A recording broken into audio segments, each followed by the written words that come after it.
Everybody, and welcome to another telecast of Dartmouth High School football. It's the quarterfinals in the Southeast region.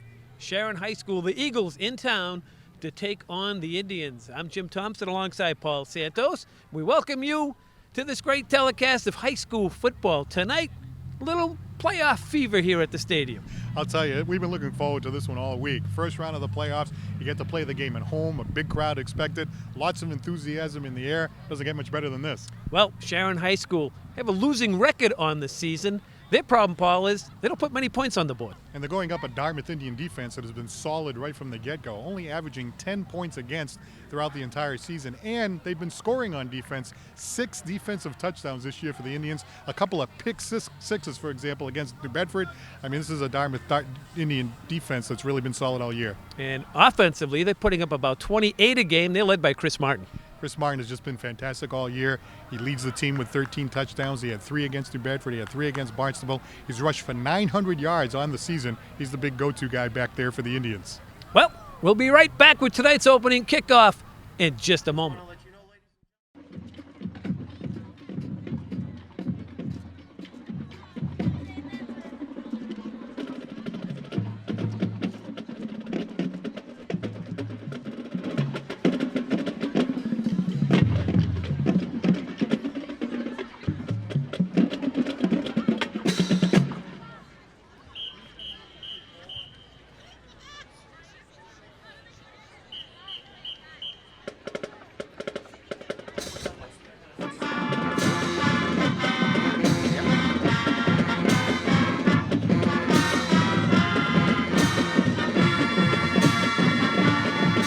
Performance under the direction of Bill Kingsland.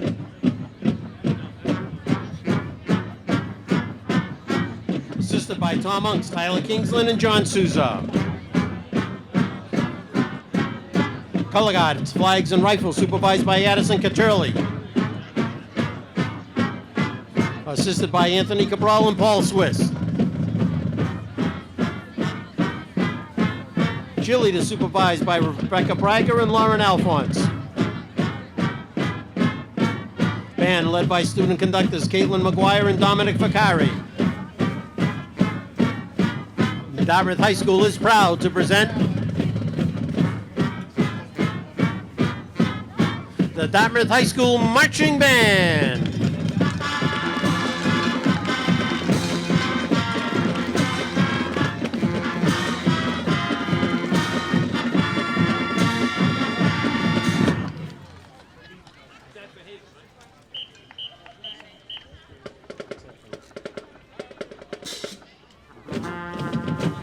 The band will perform the following music for pregame. Music from the movie Robin Hood, Fight, Our Boys Will Shine, and Glory to Dartmouth.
evening, ladies and gentlemen, and welcome to tonight's opening MIAA tournament game between the Sharon High School Eagles and your Dartmouth High School Indians. We remind you that one of the goals of interscholastic athletics is learning lifetime values outside the classroom. We hope you will enjoy the game and will support all the participants in a positive sportsmanlike manner. In case of an emergency, please proceed to the nearest exit from the stadium. Exits are clearly marked and are located on the south and west side of the stadium. Staff members will assist you to the nearest exit in case of an emergency. Now let's meet after starting lineups for tonight. First, for our visitors, the Sharon High School Eagles. At left tackle, number 77, Nate Hirsch. At left guard, number 78, Nate McManus. At center, number 65, Peter Banks. At right guard, number 60, Kenny Moreno. At wide receiver, number 21, Craig Titus. At wide receiver, number 2, Captain Tyler Smith. The other wide receiver, number 23, Captain Bryce Smith. The other wide receiver, Josh Gardner, number 9.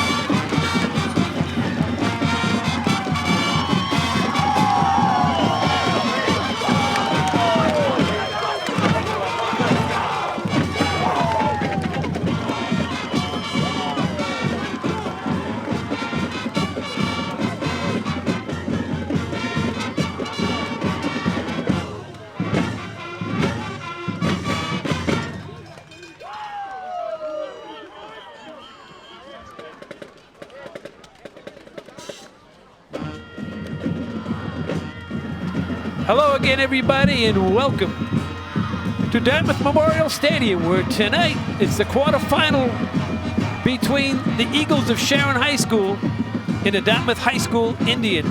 This is a Division III Southeast opening game. But before we call all the action in this one, Paul, the Indians are Division III Super Bowl champs. No question about it. They're the defending Division III Super Bowl champions. And a lot of things have happened exactly the way they did last year. They lost to Bridgewater Raynham, but then they bounced back and defeated New Bedford. And then after that, they defeated Barnstable and ended up with the exact same record of 5-2. So deja vu all over again. Here we are at 5-2, hosting the first round game with the same exact record.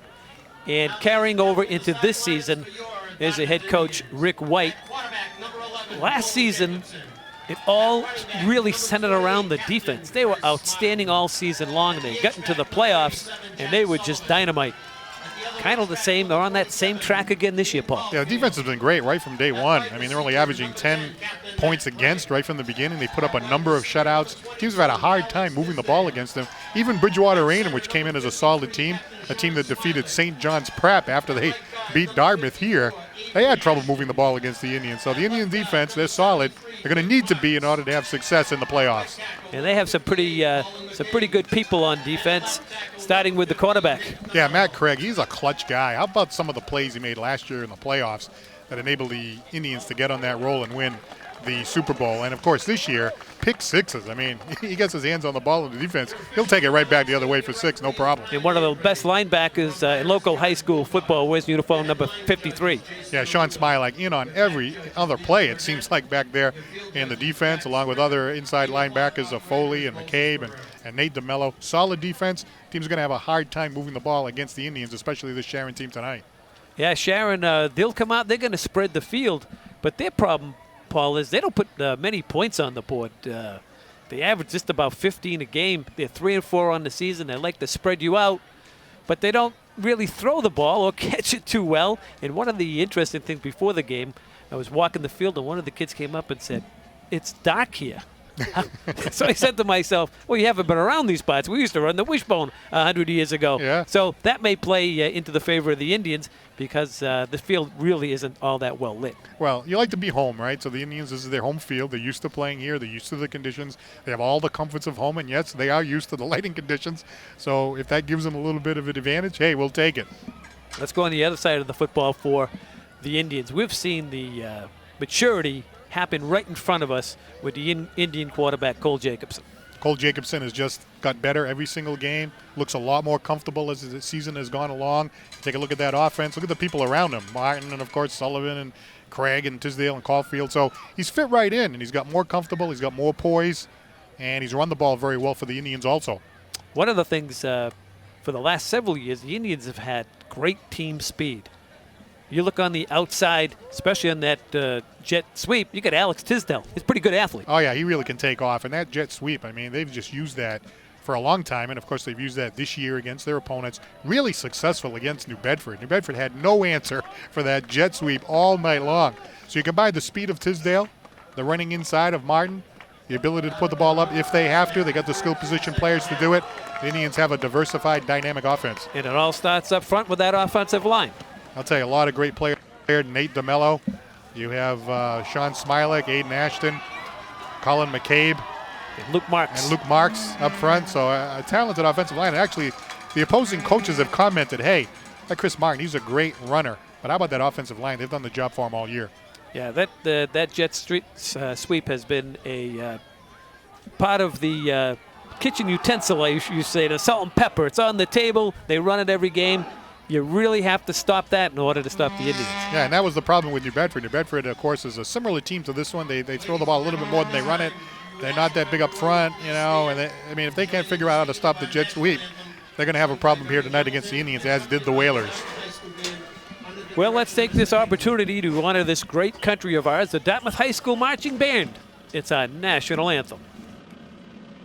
Oh, say, can you see by the dawn's early light what so proudly we hailed at the twilight's last gleaming, whose broad stripes and bright stars through the perilous fight o'er the ramparts we watched were so gallantly streaming, and the rockets' red glare, the bombs bursting in air, give proof through the night that our flag was still there.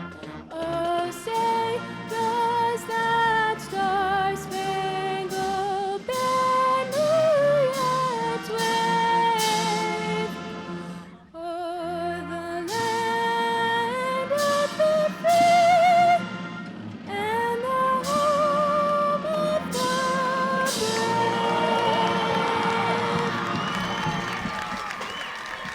brave? Very well done by that award-winning Dartmouth High School Marching Band. I'm Jim Thompson alongside Paul Santos. Quarterfinal Division III Southeast Regional game set to begin in just moments. The Indians with a record of 5-2, 1-1 in the Old Colony League. Bridgewater Raynham in that tough defeat for the Indians a couple of weeks ago is the Old Colony League champ.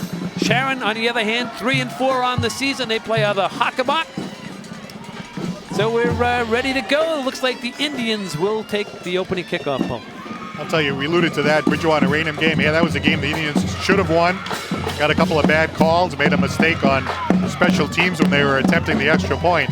But, you know, when all is said and done, you look back at that game, that Bridgewater Raynham team amazingly went on to beat previously undefeated St. John's Prep, a Division I power.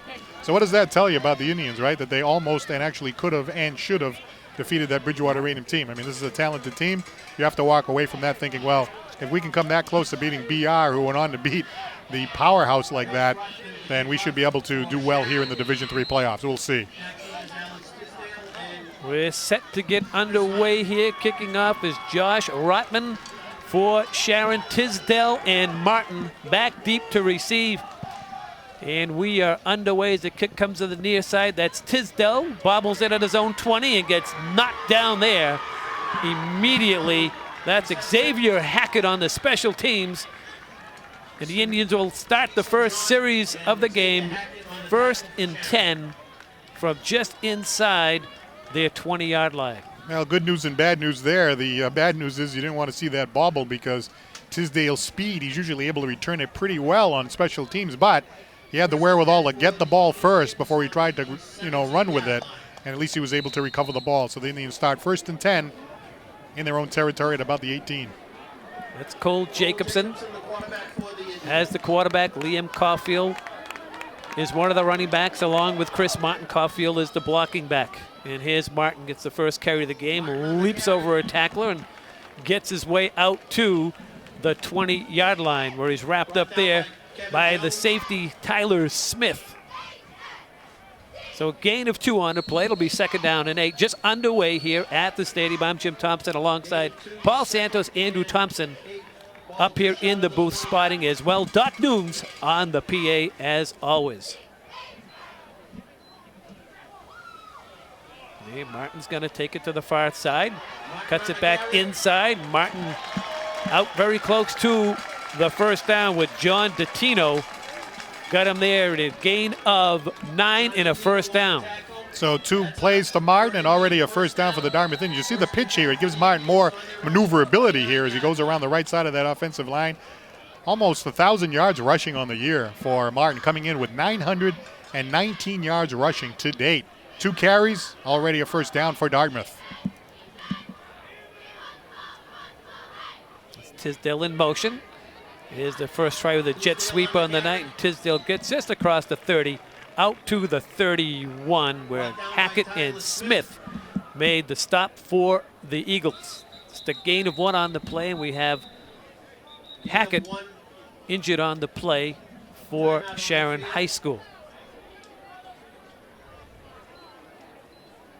So like we always do when there's an injured player here at the high school, it's our policy here at DCTV. It's a timeout on the field, and we're going to take a timeout as well. We'll be right back in just a moment. Hi everyone, we are pleased to announce DCTV's channel expansion effective October 13th, 2015.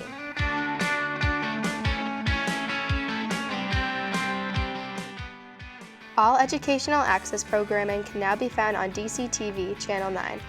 This includes Dartmouth High and UMass sports, Dartmouth Public Schools music, school committee meetings, UMass Dartmouth programming, and Dartmouth Public Schools programming. All government access programming can be found on DCTV Channel 18. This includes government meetings such as Select Board, Planning Board, Zoning Board, and Finance Committee meetings, Town of Dartmouth events, Dartmouth Town meetings, Dartmouth Wanderers programming, and Dartmouth talk shows. All public access programming can be found on DCTV Channel 95. This is all original programming by Dartmouth residents. You can take television production training classes to find out how you can produce your own show on DCTV. For more information on the channel expansion, you can visit www.dartmouthtv.com, or you can call 508-984-1359. Thank you.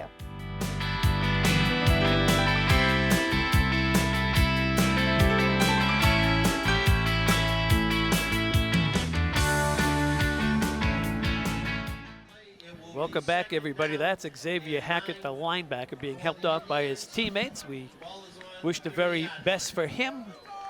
It'll be 2nd down and 9 for the Indians as we look in on that Indian huddle. Cole Jacobson is the quarterback, and Paul and I talked about him earlier. He's really matured as the season's gone on. Paul. Yeah, looking more comfortable as the season has gone along, and he really runs the ball well for the Indians. So if they need him to run it, he can do it. He's done it effectively all season. Tisdale in motion, off the ball fake. This is Jacobson, right on cue, Paul. Jacobson's got running room. He's across midfield, the 40, 35, and down at the 30-yard line of Sharon, where he's taken down by Josh Rotman. So a big gain from the Indian quarterback has it 1st and 10 in Sharon territory. This is a great play here by the Dartmouth Indians, right? Everybody kind of keying on Martin, but no, Jacobson takes the ball, gets in the open, and then turns on the Jets. A 40-yard gain for the Dartmouth Indian quarterback, and that's been a real weapon that the Indians have been able to go to all season long to complement the running of both Martin and Tisdale.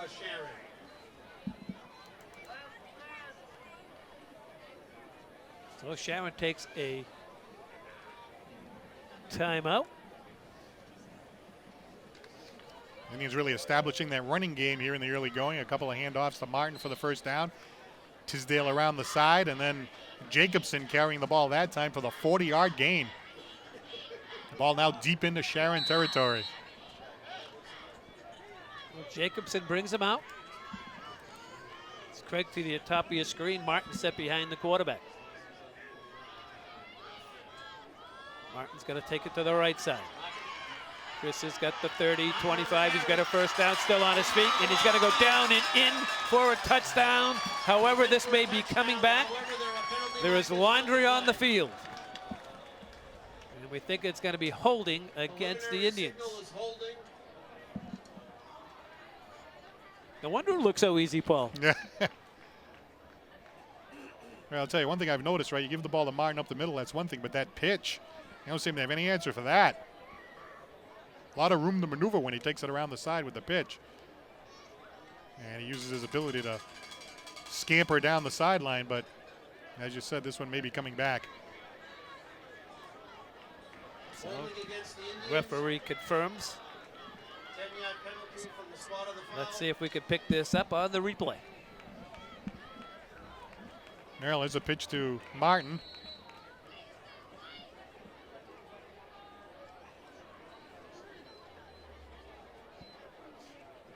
Yeah, right okay, there. right there in the top right of your screen. Looked like there was a grab onto the uniform and just held him there.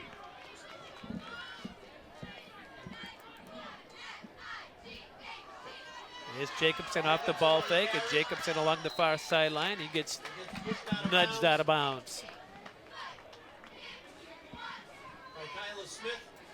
Tyler Smith knocking him away as Jacobson comes back to the sideline. That was enough for an Indian first down. So Tisdale into the game as well. And Liam Caulfield comes out of the backfield. That's 3 first downs for the Indians on this drive so far. The drive beginning at their own 20-yard line and still going.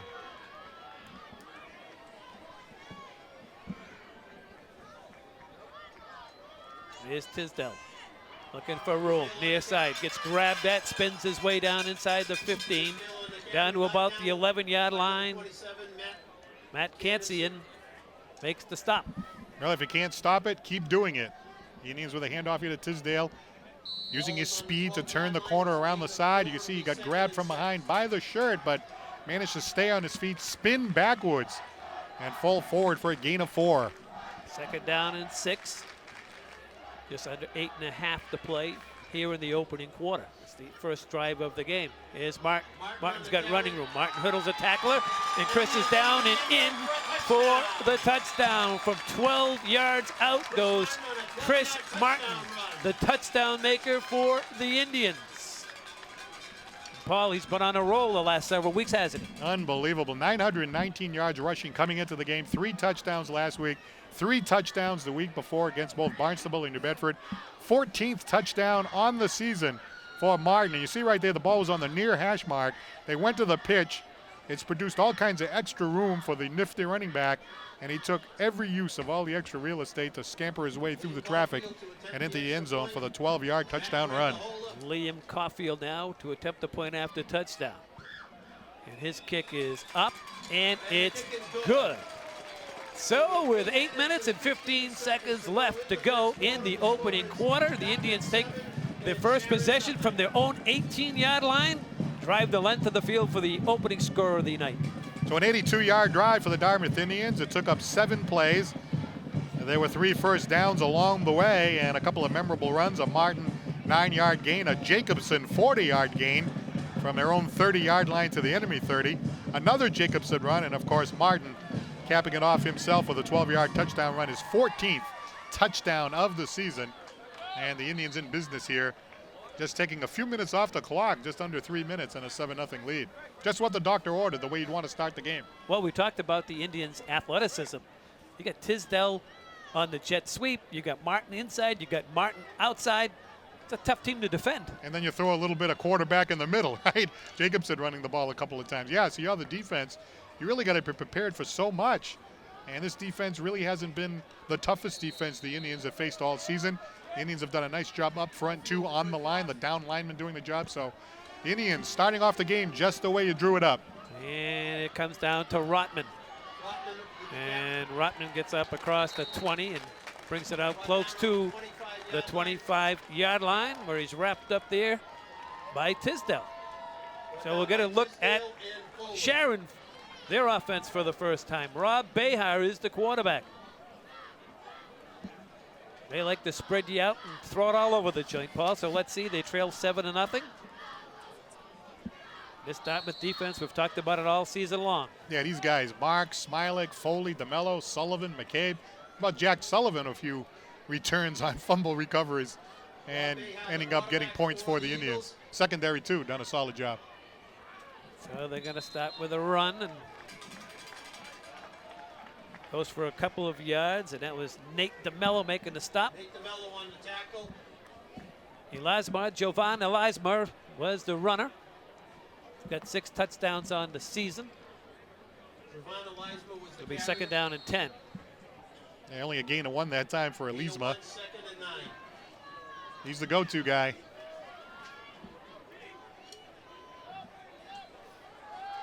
Beha looks near side, throws, has a man out here, falls incomplete.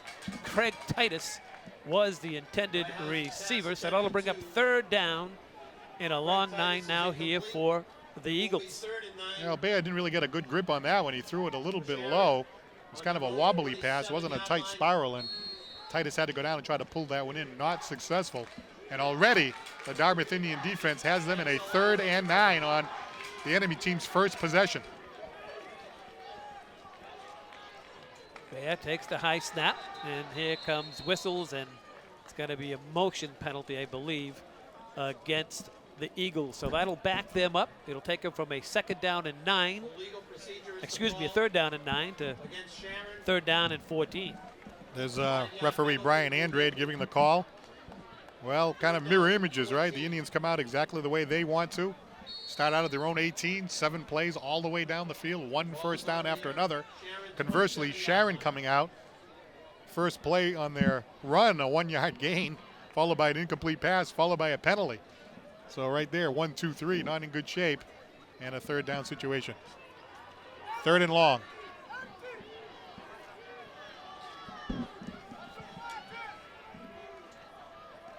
Beha gonna shoot it over the middle. It's gonna be picked off, and it's picked off by Sean Smilek. Smilek still on his feet at the 25, cuts it back inside of the 20, and finally run down from behind. So the Indians turn him over on the first possession.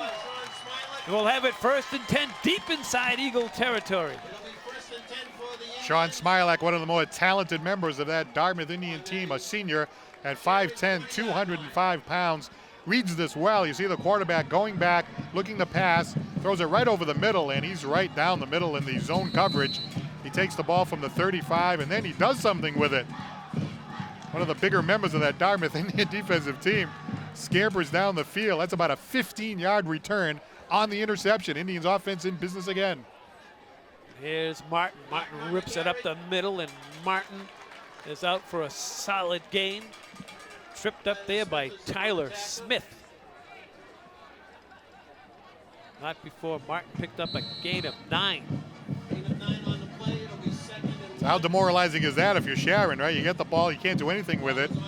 After you give up a long drive by the Indians, now you give up the interception, and on the very first play from scrimmage, Martin takes you for a 9-yard gain.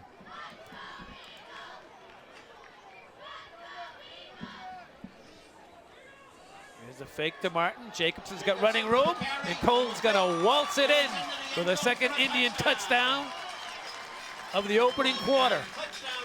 That was too easy, Paul. Cole Jacobson, the quarterback, the junior, has been running the ball effectively all season, but 3 really long runs tonight, including that 40-yarder in the middle of the field during the last drive. Well, this time, a little inside fake handoff action, and then an 11-yard gain. And hey, you fake the handoff to number 28, that means something. You're keying on number 28 to begin with. And Jacobson just scampers 11 yards for another Dartmouth touchdown. And Matt Craig And that is incomplete. couldn't handle the snap. Point after touchdown failed. So with just under 7 to play, Dartmouth High School 13, the Eagles of Sharon nothing. And if you're the Eagles of Sharon, I guess you take that point after touchdown attempt as a positive, but 3 and out, and the Indians running at will. That's a real problem if you're the defensive staff of Sharon. I'll tell you, Coach White is looking down the sideline, and he must be saying, okay, this is about as good a start as you can come up with.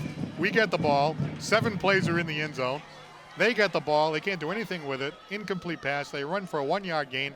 Then they throw a dangerous pass over the middle that's intercepted by MIAA. He runs it back 15 yards, and 2 plays later, after a 9-yard run by Martin, there's an 11-yard Jacobson run, and the fans have to be happy. The big crowd that came out here tonight, the Indians up 13-0, 6:57 to go here in quarter number 1, and the Indians early in the game appear to be in cruise control, although a long way to go, of course. Smith and Rotman back deep, and it's Rotman on the return.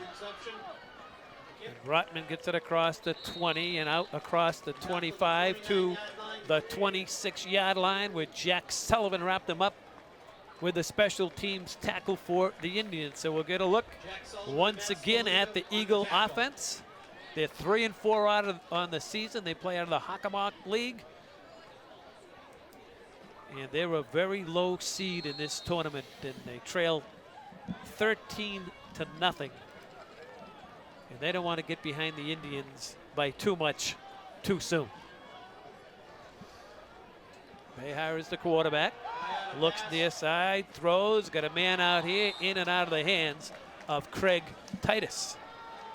And that's a tough throw for a high school kid, Paul. You're on the far hash, and you're throwing it to the near sideline. It's a 7 or 8 yard pattern, but you got to throw the ball 35 yards. Yeah, right. You got to turn your body the opposite way, too. And then the ball was behind Titus. Titus had to come back and try to get that ball, but wasn't able to do so. And right away, it's a 2nd down and 10. I'll tell you, nothing going right for Sharon so far. You got to throw it to that outside shoulder, because if you throw it to the inside shoulder, you let the corner come up and take it off and run it in on you. Exactly. And now they're going to run, and that's not going to go very far. That's Jack Sullivan. It's 2nd down and long now for Sharon. Jack Sullivan, another defensive player, has done the job all season. Just kind of barrels right through, has a lot of help too, and look at that. Going nowhere fast. That's a loss of 2 more yards. And once again, Sharon facing a 3rd down and 12. Can't stand in there, so running back on that carry.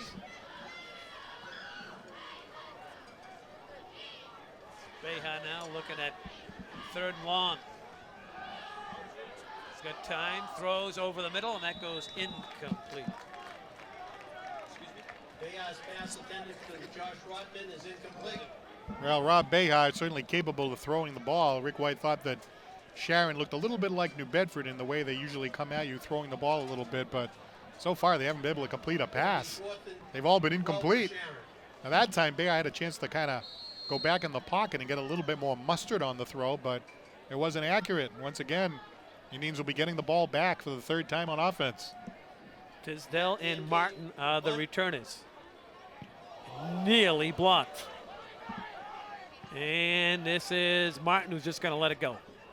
Nice play by Chris. I think he lost it momentarily in the lights, but the Indians will take the good field position. Will have it 1st and 10, starting here at their own 40, and they're up 13-0 with just under 6 minutes to play in the opening quarter. I'm Jim Thompson alongside Paul Santos, Andrew Thompson doing the spotting tonight, and of course the great Doc Nunes on the PA. We look at Super Bowl champion Coach White.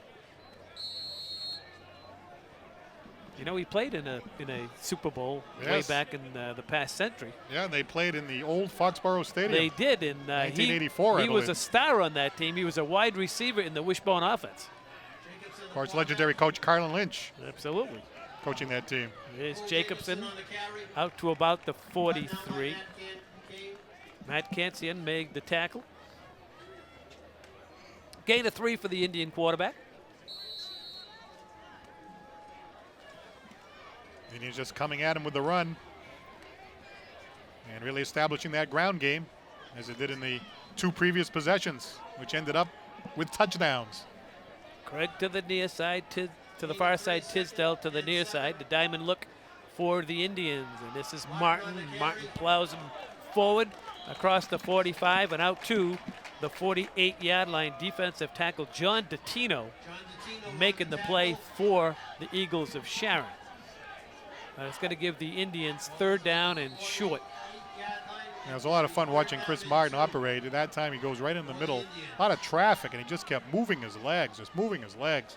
Ended up getting 2 more yards than it looked like he was going to. Ends up with about a 5-yard gain, setting up this 3rd and short.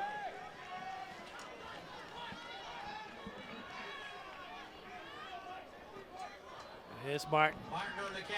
Martin's got the 1st down. It's a flag down as well. This may be coming back. This flag came up right at the snap of the football. Tyler Smith made the tackle. You see the flag down there at the 48-yard line.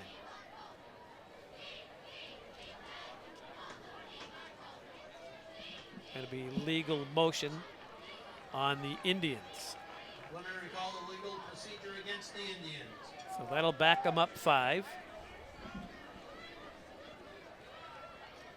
You can see that time, Paul, Sharon was bringing the backers up right into the A-gaps, and Martin smartly saw that and just ran the ball on the outside. Yeah, absolutely. He can adjust during the play. It's just one of the dangerous things about him. You know, he has a lot of football sense, got a lot of experience, can make the adjustment.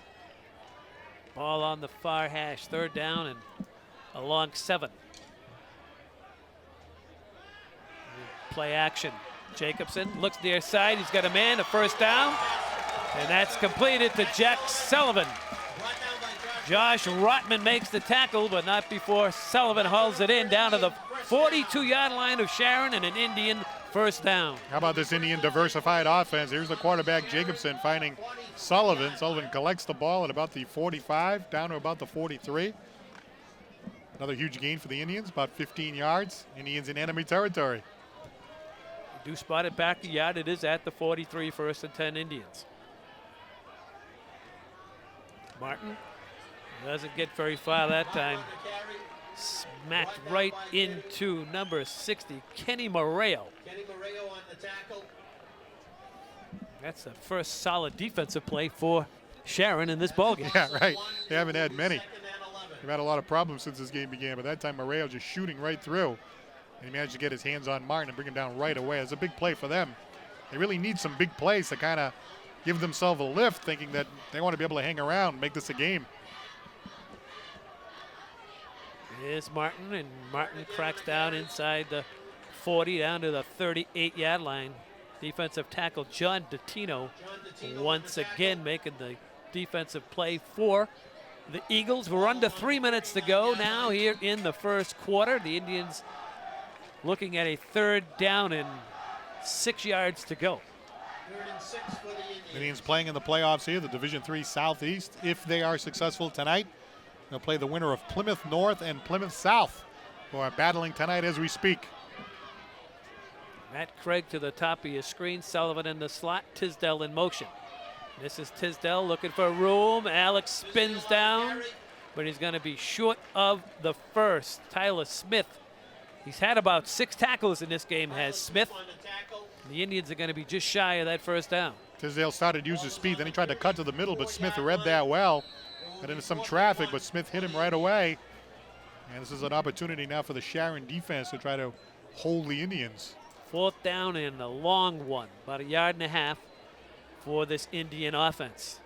They've been razor sharp here in the opening quarter.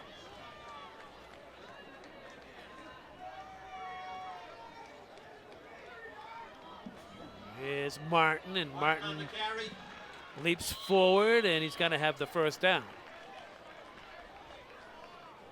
Brought down by a host of Sharon Eagles. Kenny Moreo was the first guy to get a hold of him. Well, he only needed 1 yard, so why not go to the That'll be enough for an Indian 1st back down. that gives you all the big yardage when you need them on the inside. 1st and 10 for the And Indians. hand it off to Chris Martin, and Chris Martin going behind his offensive line. Smilac, Ashton, Marks, McCabe, and DeMello. All they needed was 1. They pick up a couple. Again, another 1st down in their enemy territory. Jacobson's going to throw it out here to Tisdale. Tisdale looking for running room, cracks it inside the 30, down to the 26-yard line. The corner on that side, Josh Rotman, making the tackle for the Eagles. It's only a short gain for the Indians. It'll be second down and about 8 yards to go. You see more and more of that, especially in college football. It's like a long handoff ball. Yeah, right. You get the ball to the outside to Tisdale, and Tisdale tries to go, one-on-one on the outside, give him some room. And he's got the speed to be able to utilize that room. And he got a decent gain out of that. Yeah, it was actually a gain of About 4. a 5. It'll be second down and 6, yeah. About 4. Tisdale in motion. And here's Martin, and Martin gets down to the 25-yard line. Brought down by Peter Banks. Peter Banks making the tackle for the Eagles. That'll bring up third down for Dartmouth High School. 3 to go. Indians content with these kind of inside short gains right now. They're taking time off the clock, keeping the ball away from the Sharon offense. Sharon can't come back if you don't have the ball. And they contend. They're moving the ball. Even these third down situations, you kind of have the confidence that the Indians are still going to get the first down. 4 down territory. Sharon jamming the middle of the line of scrimmage, and Martin takes it to the outside. He's running for those sticks, and he's going to have the first down. Gain of 6 on the play for Martin, and an Indian first down. Smith makes the tackle for Sharon, and that'll do it. The clock ticks down to triple zeros here at the stadium, and there's your score at the end of one complete. The second-seeded Indians, 13, the number 7 seed Eagles of Sharon High School, nothing, just what we called at the beginning of the game. Powerful Indian offense and a tremendous Indian defense showing here in the first 11 minutes. Indians have had so much success when they've had the ball the 3 times that they've had the ball. Very beginning of the game, they put together a 7-yard drive, a big run by Jacobson in the middle of that drive for 40 yards, 12-yard touchdown run by Martin, the extra point by Caulfield. Then Sharon gets the ball, right? Here they are coming into Dartmouth, playing against the Indians in front of this big crowd that you see right there. They get the ball for the first time. Okay, it's bad enough that the Indians scored from their point of view. What happens? They can't do anything. They run the ball up the middle, nothing. They try to pass the ball, nothing. Next play after that's an interception by Smilek. 2 plays later, the Indians are in the end zone again. They get the ball back, 3 and out again. And now here the Indians, this time instead of going down the field quickly, just grinding it out, 3-yard gain, 4-yard gain, 3-yard gain, 4-yard gain. And now they're deep in enemy territory. The way the Indians move the ball, they don't care that they go to 4th down. You got a 4th down and 1, so what, right? They can't stop it. So the Indians are in danger of going up by 3 touchdowns right here. And the more they come up and jam the line of scrimmage, right, the more it's going to open it up for a play-action pass. Right, right. And the Indians can do that too. And they did have the 1 pass so far to Sullivan, but they're capable of getting the ball out to Sullivan. Of course, number 10, and number 10, Craig, he's always a guy that you like to get the ball to. Craig and Sullivan at the top of your screen. That's Martin, the runner behind Jacobson. And here's Martin. Martin's got a big hole, and Martin gets into the second level, but as he did, a flag came flying in. Ball is on the 8-yard line. Now let's see what this one's all about. Like a holding penalty against the Dartmouth Indians that time, so that'll bring that play back. The referee was talking to Sean Smilak, one of the Indian captains. So you see the Sharon players walking forward, the Indians backwards. See if we can pick up the hold here on the inside. Looked like the official was looking behind the play. Which is quite typical in high school refereeing. So a break here for Sharon. The Indians with a first down and about 20 for the Indians. Tisdale in motion. Off the ball fake is the quarterback, Jacobson, and he didn't get very far on that. That's Peter Banks. Read that beautifully. Bring up second down and about the same distance. Yeah, Peter Banks, he's the outside linebacker. He's a junior. Number 65 shot right through that time, and that time Jacobson had no room to maneuver, and down he went. Did manage to pick up 3 yards, however. So a second and long here for Dartmouth.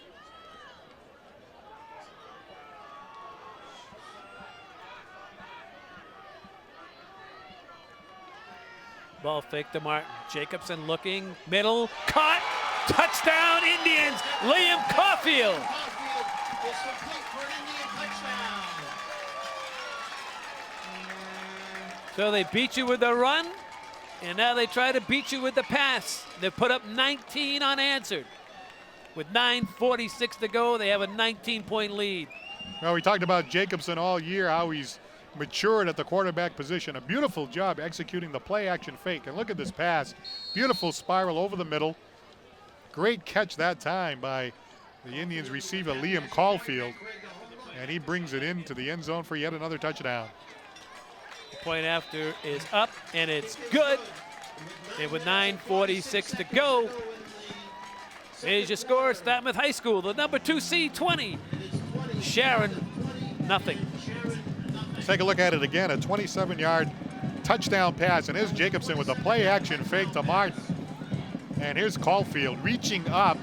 Got hit just a little, but not enough to slow him down. And then nothing but real estate as he carries the ball into the end zone for a touchdown.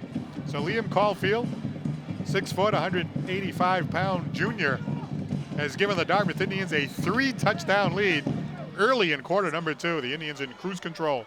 What's the setup of this play? Number 27 is a tight end to the left. He's running down the middle of the field. The safety has a choice. Sullivan is wide open to the left. The safety doesn't react. He just kind of jogs over, and he throws it right in between them. But well-designed play. The safety didn't know what to do. He just stood there. Yeah, he got frozen. That left that opening. Well-designed play. The Indians go up by a score of 20-0. That delay was just enough to give Caulfield room to bring that ball in. This is Rotman from deep in his own territory. Rotman along the far side gets up across the 20 and out to the 21-yard line, where he's wrapped up by Luke Espinola. Luke Espinola on the tackle.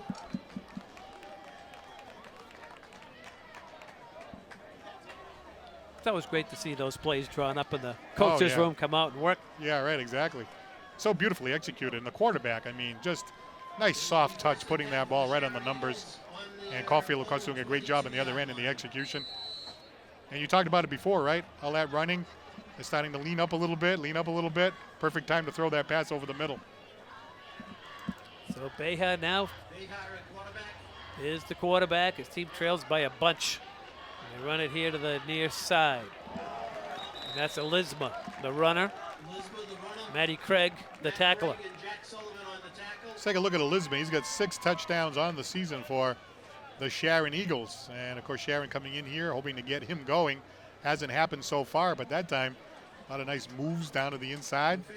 It's a gain of about 8 for the Sharon Eagles. That's one of the bigger deliveries on offense that they've had all year, this gain of 8. You know, everyone is a volunteer at the high school. Doc Noon's on the PA, and the guys on the sidelines.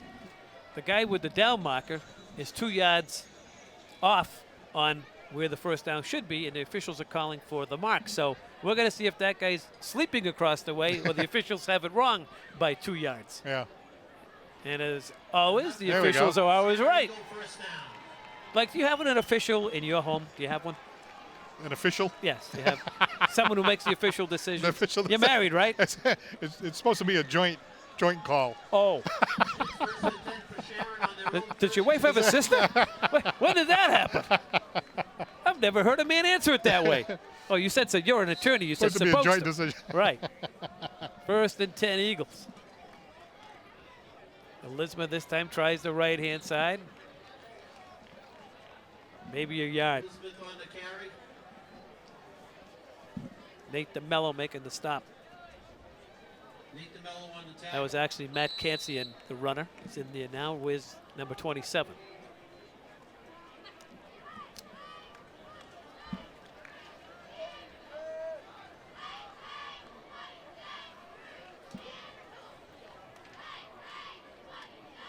Second down and 7. Second and 7 for Sharon on their own 34-yard line.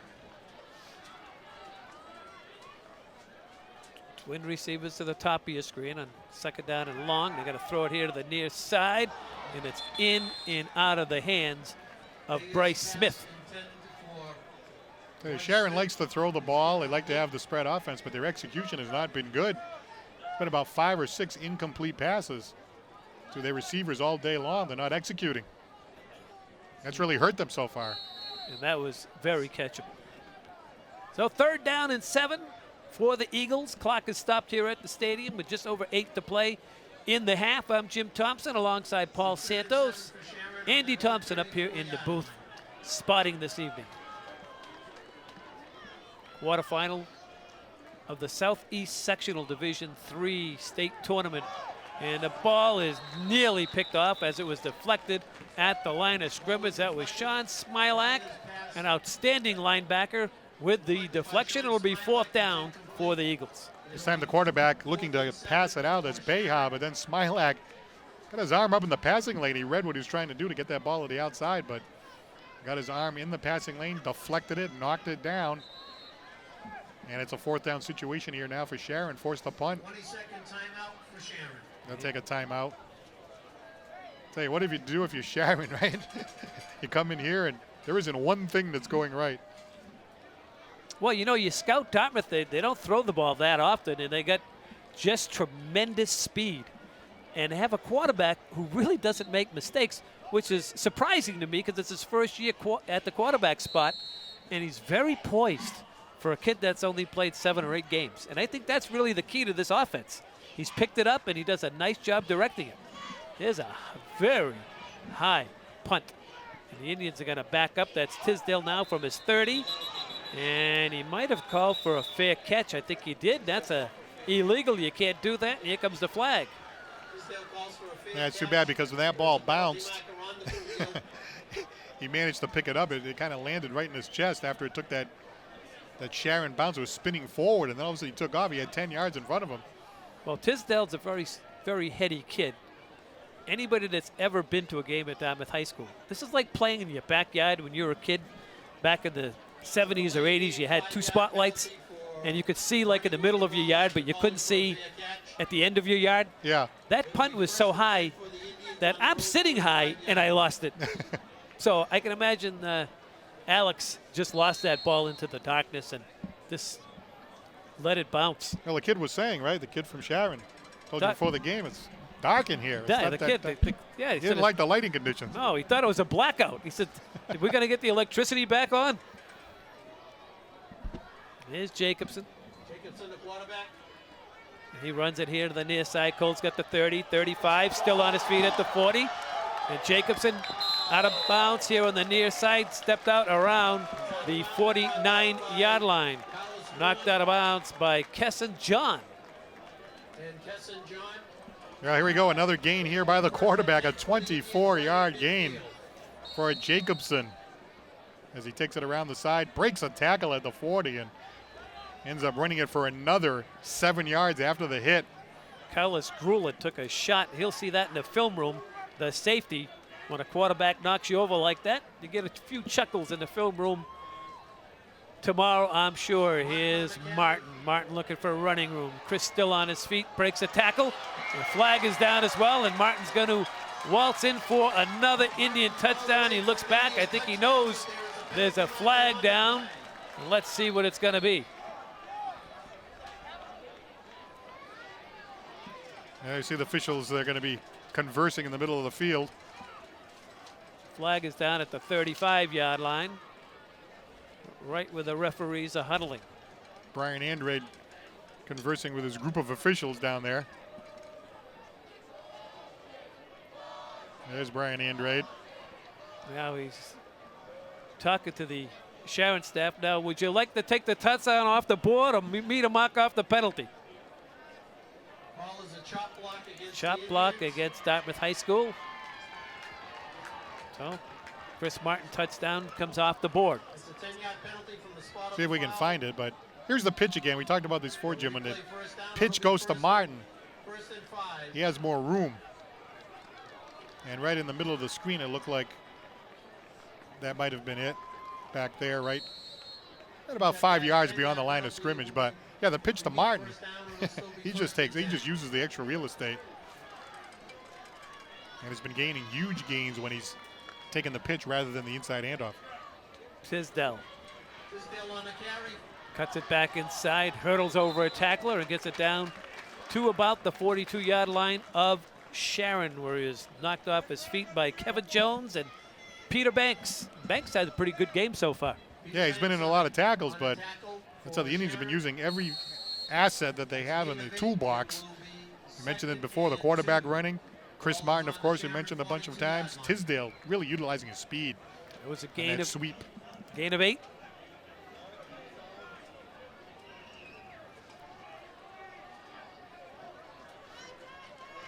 Jacobson has got the first down. Jacobson still on his feet.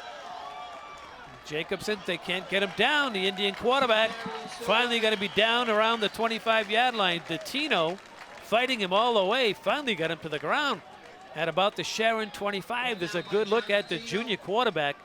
And we were just mentioning how poised he is, Paul, and this is another good example. 17-yard gain this time by the quarterback Jacobson. Look at this, breaking one tackle, spinning, breaking a second tackle. I mean, they just can't bring him down. Another weapon for the Indians. Just fun to watch. And now a timeout on the field. Get a look at Coach Martin and the assistant coaching staff. And, hey, they got to be happy with what's happening here today. There isn't anything that's going wrong for Dartmouth. Everything going wrong for Sharon. It's Coach Ricky White. To his left is Sam Madden. Coach Martin to the left in the dark jacket. He's been involved, like Coach White, in this Indian football program for a number of years, and Coach Martin is an outstanding defensive coordinator. He's puts the work in, and it shows with his team, his defensive team, year in and year out. So just looking back at my notes here, Jacobson, he ran for 40 yards at one point. He ran another 11 yards. Ran this time here 17 yards. I mean, he's running all over the place along with Martin. 1st and 10 Indians. We're in the red zone again with a 20-point lead. Martin. Chris. Finally taken down by Kevin Jones. And Kevin Jones on the tackle. if it's not Martin, it's Tisdale. If it's not Tisdale, it's Jacobson. One after the other. So many different weapons, of course. Jacobson, and now this time Martin. Martin doing what he does best, finding the hole, exploiting the defense. Picking up 8 yards, and the Indians deep in enemy territory, threatening to get on the board for the 4th time today. 2nd and 2.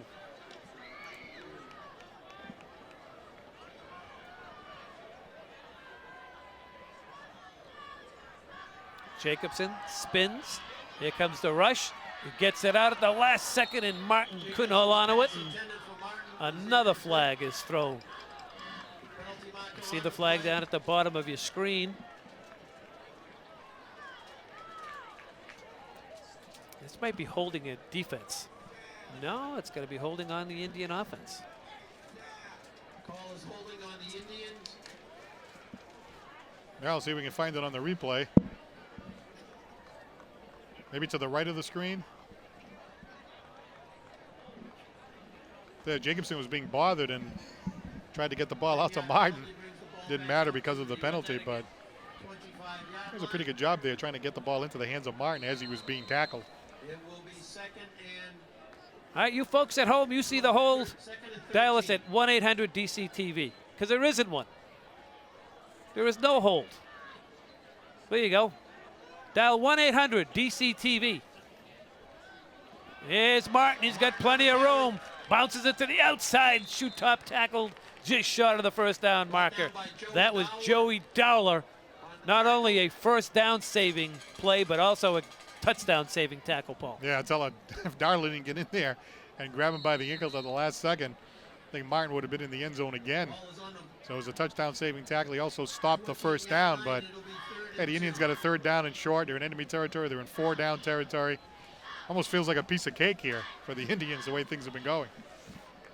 We talk about officiating that Bridgewater Raynham game. People in Dartmouth still talking about one of the worst calls probably in Dartmouth high school football history. One against them. Here's Martin.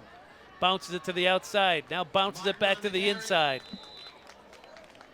It's going to come up to about the 5-yard line. Brought down on There, I'll take a look at Martin again. First and goal for the Indians. 4 different times this season he scored 3 touchdowns in a game. And the way things are going tonight, he might have another opportunity this evening. Of course, getting the W, the most important, but him, Jacobson, Tisdale, the passing game, touchdown pass to Caulfield, using all of their assets tonight. And maybe the best athlete on the team's number 10, Matty Craig, and he hasn't touched the ball once tonight. Right. Here's a guy that's touched it an awful lot, and you can see why. He just waltzes his way in for the 4th Indian touchdown of the game. Here's a good look at Chris Martin. Not very big, but he's one tough kid. Now let's take a look at Chris Martin again. One of the co-captains, 5'7", 165-pound senior, into the end zone again for another touchdown. Caps a 75-yard drive, 8 plays, and the 5-yard touchdown run, giving the Indians their 4th score of the game. Liam Caulfield now for the point after touchdown. Craig gets it down cleanly, and the kick is up, and it's good. And with 4 minutes and 5 seconds to go in the first half, it is Dartmouth 27 and Sharon nothing. Now this is pretty cool if you're a running back. Now watch Martin as he gets into the end zone. All right, going there, everything's looking really good, and he says, "Alex, get the heck out of the way! What are you standing there for?" Yeah, he just barreled him out of the way. Get out of the way, I need another touchdown here. Come on, I got to get my stats up. So Chris, 27-0 Indians, 405. We got Paul Santos. I was going to say Chris Martin, right? 3 touchdowns in a game 4 times this season. All right, so tonight he could do it again. Now, if he does it again, last time we had something like that, Justin Mello, 4 times in 2008. Then you go back to 2007. Mr. Jordan Todman did it 6 times and grew to a 29 touchdown record for the Indians. So Martin is right up there with the best of them. Tyler Smith. And Tyler gets slammed down. That's number 18 for Dartmouth High School that made the tackle, Matt Foley. Well, the Indians are playing in all phases of the game, right? Offensively, defensively, even special teams. And Sharon getting the ball, and how do you do? We see the look on Tyler Smith's face. It's, it's 27-0. Fans looking on, and Smith said, "Wow, that's the hit of the night." Big crowd here at the Indians' home stadium.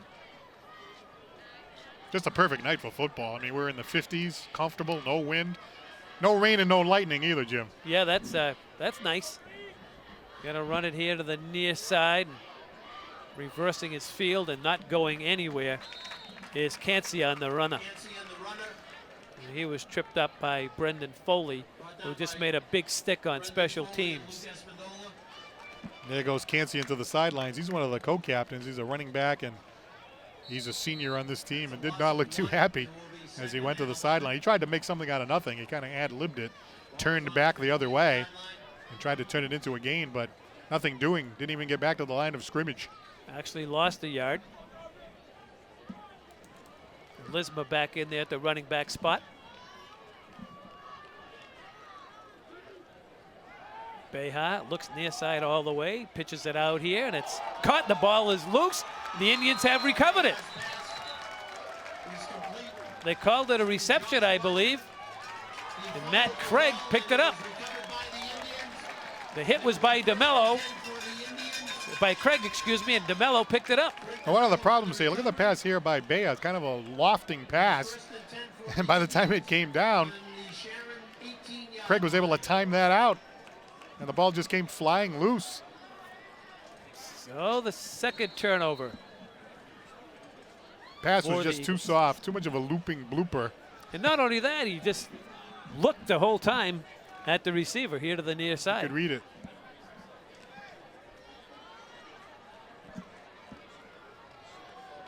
Just over 3 to play here in the first half. Jacobson, he's looking for a touchdown pass, long and deep in the corner. That's Craig. He caught it, but he's over the end line. And that's Johnny Foster down there, sitting in his lawn chair, who almost got run over. And John Foster is one of the outstanding Dartmouth High School fans. Comes to every game and I was too close for comfort for John. Those are the VIP seats down there. Absolutely. He's got a lifetime pass. So look at John says. Didn't really react. He was going to stay in that play. At that age, you can't react. I know. I'm not far behind him. He was not moving. I'm staying right here. I'm ready to throw a shoulder if I have to. This is I have a lifetime ticket down at all, and I'm not moving. I'm not moving no matter what.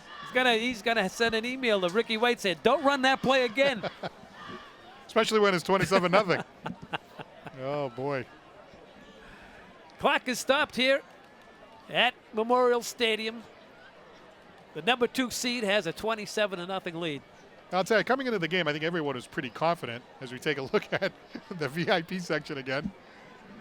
I think everyone was confident how this game was going to go in terms of, we thought the Indians were going to win. We thought they were going to be able to take it to Sharon, a 3-14. But, I mean, to come out like this and have everything go great, nothing go right for Sharon, maybe that's a little bit of a surprise. I don't know. I mean, we had confidence coming in, but all facets of the game being executed so beautifully by the Indians, and that's what you want. I mean, if things stay like this the rest of the night, you're going to have to kick it up a notch when you go to the next round, and the next round after that, you got the winner of Plymouth North or Plymouth South. They're going to be superior to this Sharon team. So, well, one thing about the Indians, they play a Division I schedule, so I think anybody they play, they're going to hold their own against. Yeah, well, look at Bridgewater Raynham, right?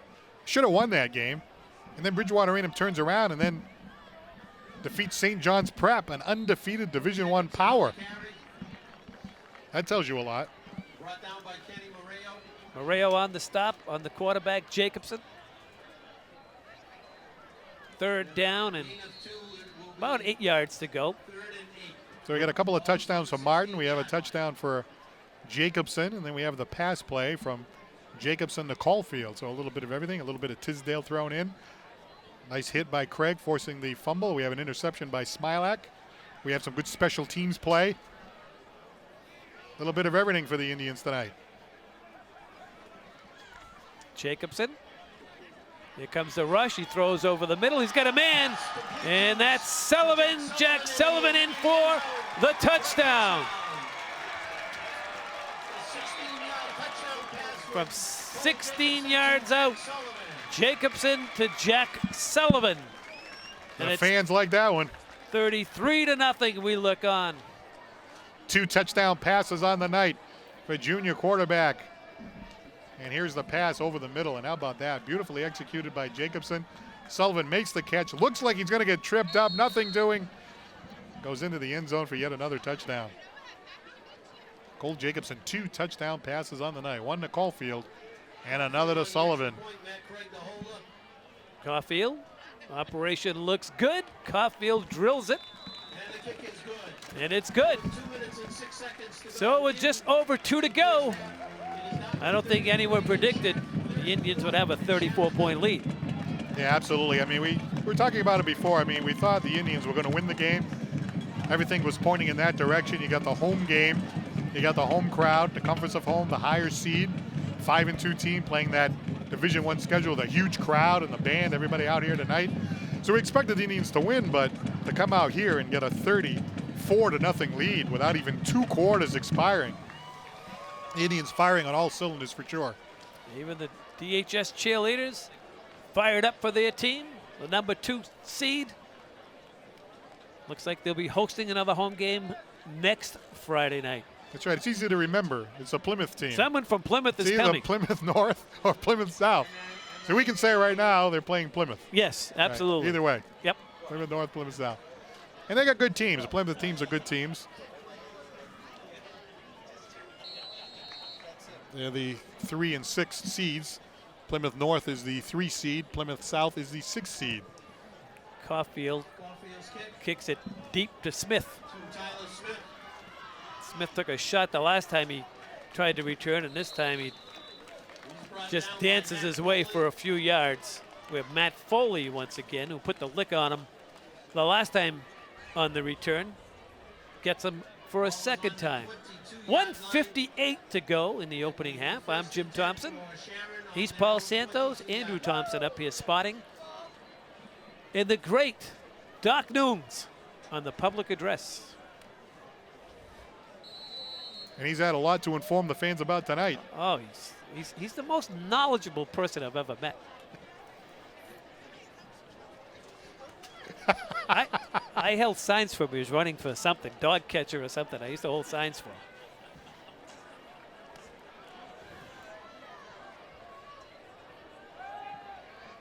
And they throw it out here. That falls incomplete. Joey Darla was the intended receiver. And you look on at the Sharon bench. Dave Morse, the head coach over there, and disappointing night for him. He was probably thinking, okay, I know we're the underdogs. I know we're going to be playing the number 2 seed, a team that plays Division I opponents all year. I want to go in there and I want to hang around. I want to give him a run for it. He is. He can grab a hot dog at the half. They run it to the far side. This isn't going to go very far at all.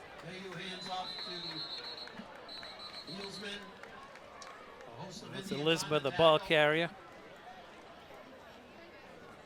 Coming in, we knew Sharon wasn't very good on the offensive side of the football. Right, especially running the ball. We knew that they weren't going to be able to run the ball against this Dartmouth Indian defense. So we're thinking, okay, maybe they'll throw it around a little bit. Well, they've tried to do that, but the problem is most of the passes have fallen incomplete. The execution hasn't been there. 3rd and 11 for the Eagles. Rick White not calling any timeouts to get the possession back with a 34-point lead. And here's a little pitch play to the near, coming to the near side, and that goes for naught. That was Foley making the tackle for the Indians. It's a good look at Matt. He's had a pretty good night tackling the visiting ball club, whether on special teams or when he's playing his defensive position. Hey, Brendan Foley, As a right? linebacker. He's had a great year this year for the Dartmouth Indians. Led the team in tackles in one of the games a few weeks back. Inside linebacker, senior experience, 6 feet, 185 pounds, just one of many on that green defense.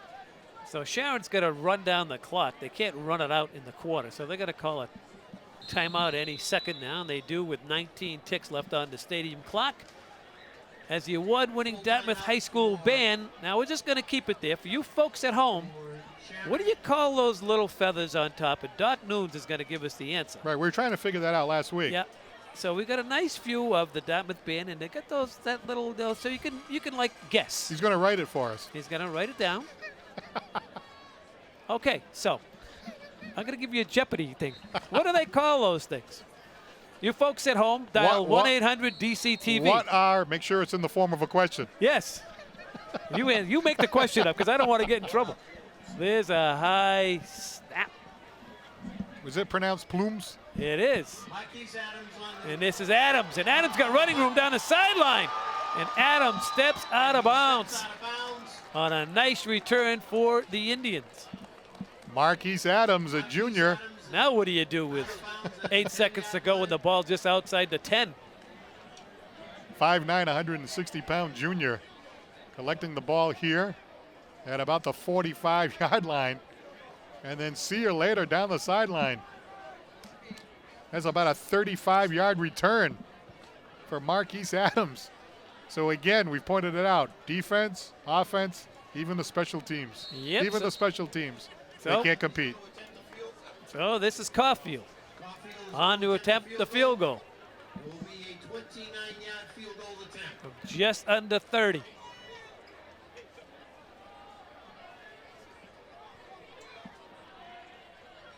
Operation is good. And Caulfield kicks that down, the friendly pizza, right through the uprights. And I think that ball's still going. Well, you know, Sequeira was kicking the ball for the Indians earlier in the season. He was injured. And they brought in Liam Caulfield. Now, the first kicker, he was a soccer player. Caulfield was a golfer. They both come in and they can kick the kick. I mean, that kick just went. Well, wait a minute. I play golf. How come I can't do that? I mean, that ball had 20 more yards after it. That would have been good from 40 yards out. All right, but for the folks at home that are dialing 1-800-DC-TV, the answer to the feathers on top of the band's hats is called? Plumes. What is it? Is it plumes? Plumes. All right, so I want everyone to Google it. We'll be back here in the second half. We'll talk more about this award-winning Dartmouth High School band. In no way are we making fun of anyone. Paul and we're involved in athletics. We don't know much about that, but our man Doc Nunes is very involved with the band. And Well, we can learn. we can learn, and Yes. we are learning. And if you watch them here at the halftime, there's not a better band in the country than your Dartmouth High School marching band, and they're going to be right in your living room in 30 seconds. We'll be right back, everybody. Hi, I'm Amy Kazera.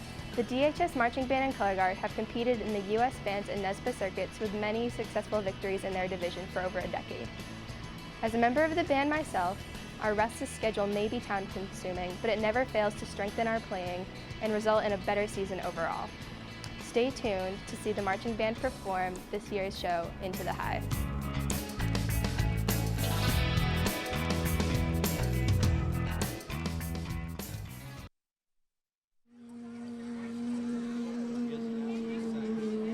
Drum major, you may take the field for performance.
I'm going to tell you something. That was one of the best halftime shows I have seen in recent memory. Outstanding performance once again by the Dartmouth High School award-winning marching band. And if you folks at home weren't at the edge of your seats, these kids are 15, 16, and 17 years old. They're like a college band, Paul. They are spectacular. All right, no question about it. They have a great history here at Dartmouth of putting championships up on the board. This is a phenomenal group, and they're carrying on the tradition here tonight. And speaking of championships, Dartmouth High School, the defending Division III Super Bowl champ. This the quarterfinal game. They're protecting their championship pretty well here. It's 37-0 at the half, Paul. Hey, how about that? 5 touchdowns in the first half of the Dartmouth Indians. 3 of them on the ground. 17-yard touchdown run by quarterback Cole Jacobson. Touchdown runs of 12 yards and 8 yards by Chris Martin. No surprise there. And 2 touchdown passes. Jacobson to Caulfield, 27-yard touchdown pass. And Cole Jacobson hitting Jack Sullivan for 16 yards. And then you top it off with a 29-yard Liam Caulfield field goal that probably would have been good from about 45 yards because the ball landed way out there. Friendly pizza. Yeah, just returning the ball a long now. One. So a 37-0 lead, and the Indians in complete control right from the opening get-go. Well, if they go on to win this game, which most certainly they will with a 37-point lead, they'll be playing someone from Plymouth, we understand, Paul. That's right. Plymouth North and South playing tonight. Plymouth North is the number 3 seed, taking on Plymouth South, the number 6 seed. And Indians, of course, because of the number 2 seed, they'll be able to host again here at the stadium. It's nice to be able to play a home game in the playoffs. And they'll have another opportunity to do that next week right here.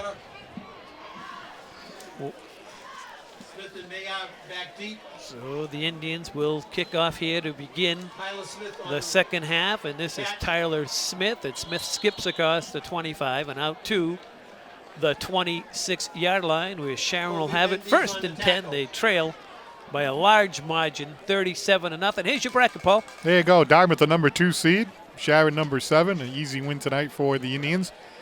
Plymouth North, Plymouth South. That's they'll play next week in the Division III Southeast semifinals. And of course, the Indians can pull that one off here at the stadium. They would advance to the Southeast final. Of course, up at top, Dartmouth Rehoboth, the number 1 seed. Shouldn't have a problem with Woodman-Hanson. You got Falmouth and Somerset Berkeley in the other bracket as well. So Sharon comes out, they run it on first down. They got a gain of 4 on the play. Helsmer on the carry, gain of 4. Lisma was the ball carrier.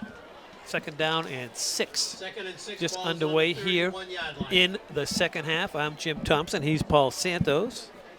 Andrew Thompson in the booth, spotting for us here this evening. Here's a Lisma one more time, and perhaps a yard. Nate DeMello making the stop. That Dartmouth defense has just been stalwart all season long. On the 34-yard line.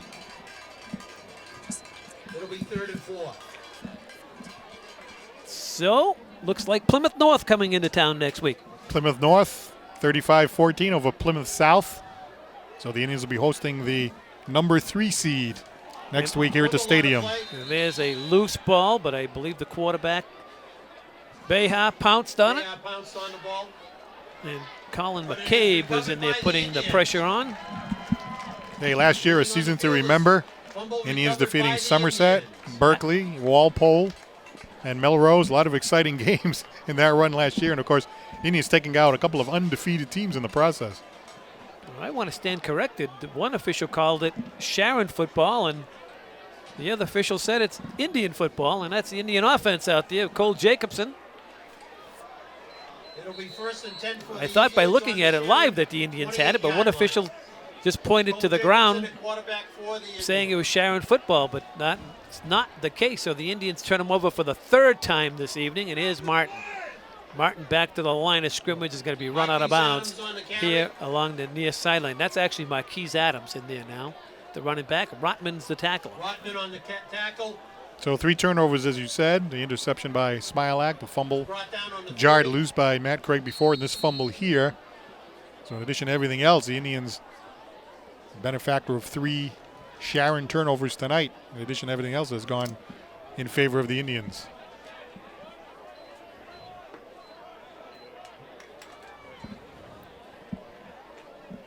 And this is Jacobson, and Jacobson avoids one tackler. Jacobson's got the 20. He's going to step out of bounds along the near side at the 15-yard line. And that's a gain of 15-yard line. enough for the first down. All right, take a look. Here's the fake handoff. Jacobson going down the side. He's got a rushing touchdown tonight. Picks up about 15 yards. And another Indian first down, knocking on the door again, looking for touchdown number 6 on the night.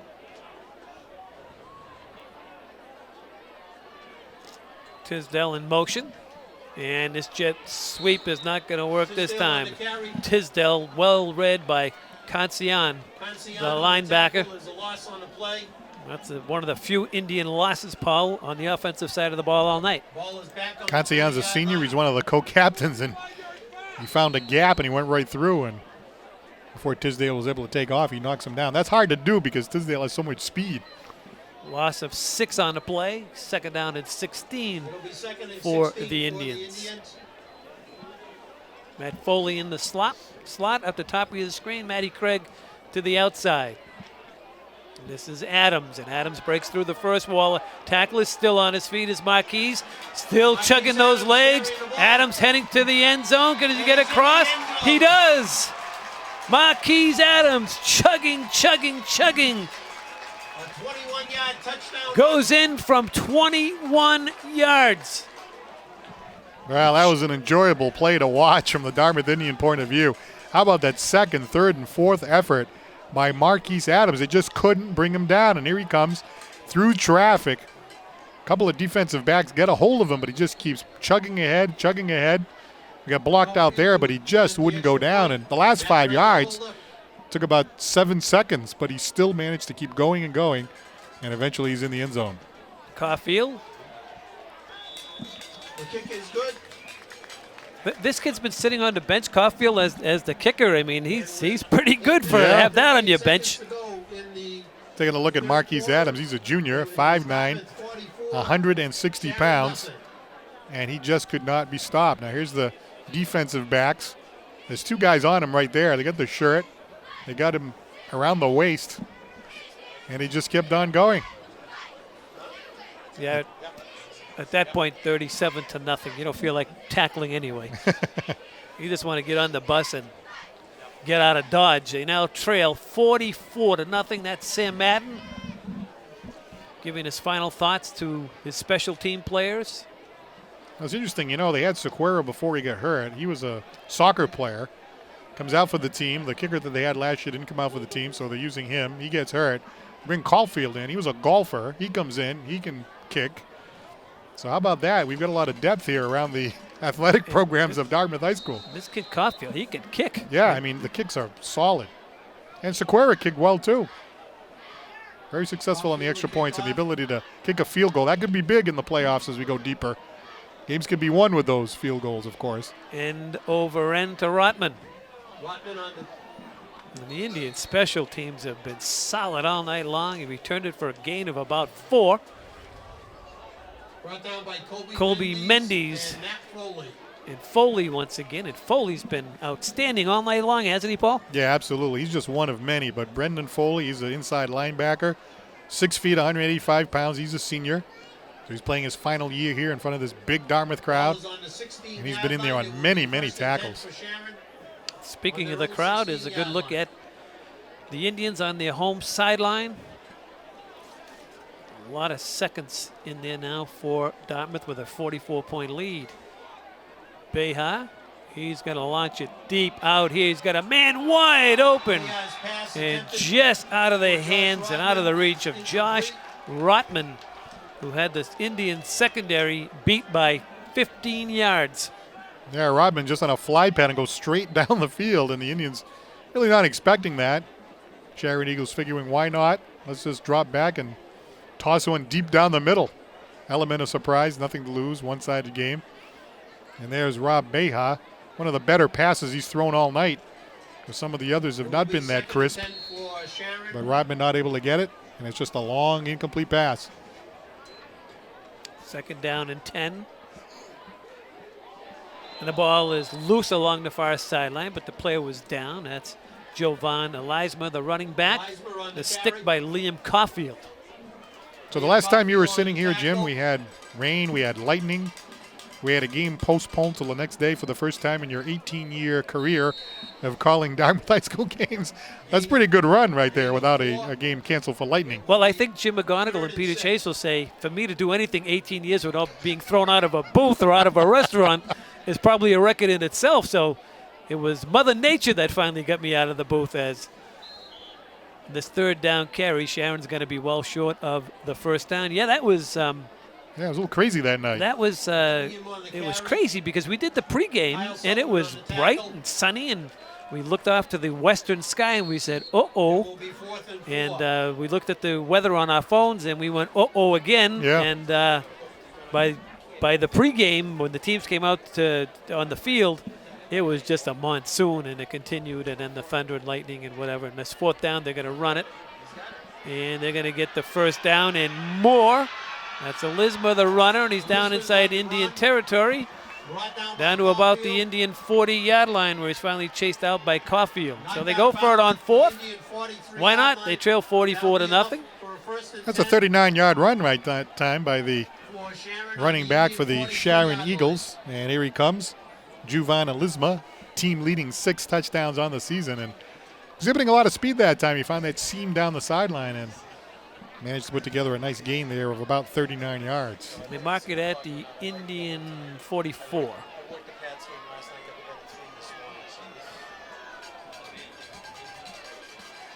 Beha, he's going to unload it again. Far side, he's got a man out there, and it falls incomplete. Back in coverage was Luke Espindola. That was a good job that time by Luke Espindola. He's the free safety. He's a senior. And he got in front of the intended receiver, got his hand up there, kind of bothered him. That was Tyler Smith. So Sharon still with their starting unit out there. And I'm sure Coach Morse just wants to get a score for these kids. Have had a fair season at 3-4. And they're playing one of the top seeds, and they'd like to get a score on the scoreboard. That's for sure. And running with the football that time is Cancian once again. And Foley, Brendan Foley, with a flag down, made the tackle. So now we had the lightning, we had the rain, we had all that. You then took off to Florida, sunny Florida. So what were the conditions like down there? The conditions were outstanding, Paul. I'm sure they were. 85 degrees, 85. and palm trees, and you know, I was trying to follow the game, and I heard your voice as I was just ready to jump off the diver board into the pool, and then I went under the water, and your voice was gone. Oh, you're listening to the game down there? Well, I could hear you from Wow. here. I just unbelievable. Oh, you're the camaraderie. dedicated. I'm really dedicated. I guess And then so. I came up from the water, and I said, I don't hear Paul anymore. Yeah, just kind of went, ooh. Yeah, that's kind of went like that. And I was then I found out that the Indians got robbed They really did. and on their home field. And, you know, we've both been around athletics a long time, and I've been around a lot of coaches that are good friends of mine. And I think they all share the same theory is we coach all week long, and it only takes you 2 seconds to screw it up. And I never like to see an official overruled. You know, the guy making the call makes the call, and a guy from 25 yards shouldn't come in and say it was uncatchable. And looking at the replay, it looked like perhaps he might have not been able to stay in bounds, but the official who overruled him was 25 yards away, so he didn't know if he could catch it in bounds, and the official that threw the flag was right there. And I hate to see that at any level, but the officials do their jobs, and they do the best they can, and they're out here for these kids and doing the best they can. So that's all part of the game. They don't do it on purpose. They just see what they see. That one definitely hurt, though. I mean, that was a pass interference play. The ball went off the fingertips of Matt Craig. That was in the Bridgewater Rainham game.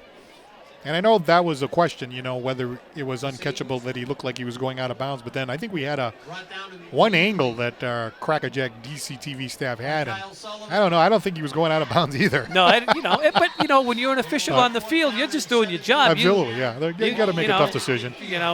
We're looking at it from the Dartmouth point of view. I know there's an official standing right next to us, but I think he would agree that you put your whistle in your mouth in the final minute. You don't want to be the guy. You just don't want to do that at any level. But it happened, and here are the Indians. They're still in the playoffs, so it really doesn't matter as this ball falls incomplete. I'll tell you, when you see that, Bridgewater Raynham game, right, the way the Indians held their own in that game, really could have, should have won. The other thing, of course, they hurt him, the extra point that was fumbled, and Bridgewater Raynham ran it back for 2. That was a 3-point swing. They only lost by 3 points. But then Bridgewater Raynham goes on, and they knock off St. John's Prep, an undefeated Division I power. What does that tell you? I mean, the Indians are right there, almost beating Bridgewater Raynham. So these fans know. They know we got a talented team here. Yeah, the Indians, I'm watching, the special team play here tonight.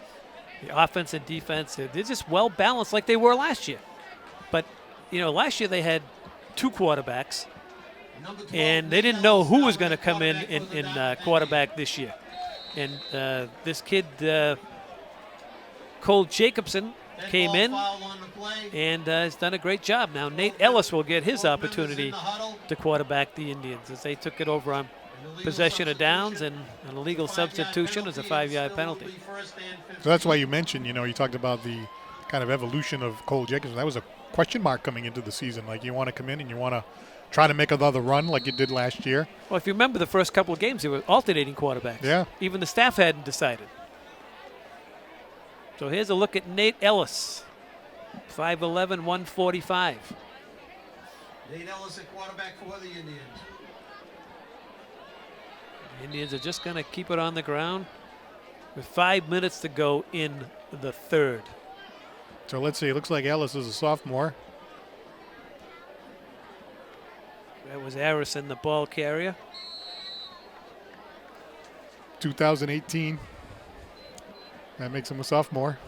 Jack Harrison was on the I always like it on the roster when they just put senior, junior. Yeah. When they put year of graduation, now I got to go through the math. Now it's pretty simple math. Well, not for old guys like us. No, that's a little too taxing. Here's the fake to Harrison, and Ellis gets tackled in the backfield.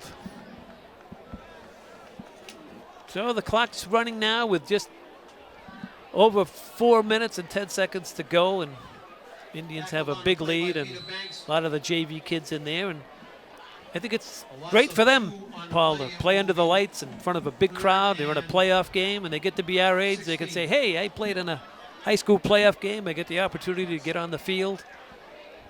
And in addition to that, many of them could be the players for next year that step in and take over that starting position. Here's the jet sweep to the near side. Not getting very far is Luke Tisdale, the brother of Alex.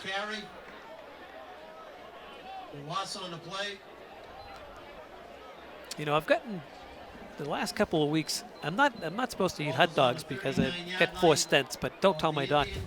But occasionally I like a good hot dog, and I go to Naughty Dogs on Dartmouth Street, and 2 out of the last 3 weeks, darn it all, once you know there's like 7 or 8, 10 Dartmouth football players with their jerseys on. So who do you think ends up buying the hot dogs? I go in there for $4. I walk out, it cost me $50. Well, that's a very nice gesture, I think, But, now, they're on to me.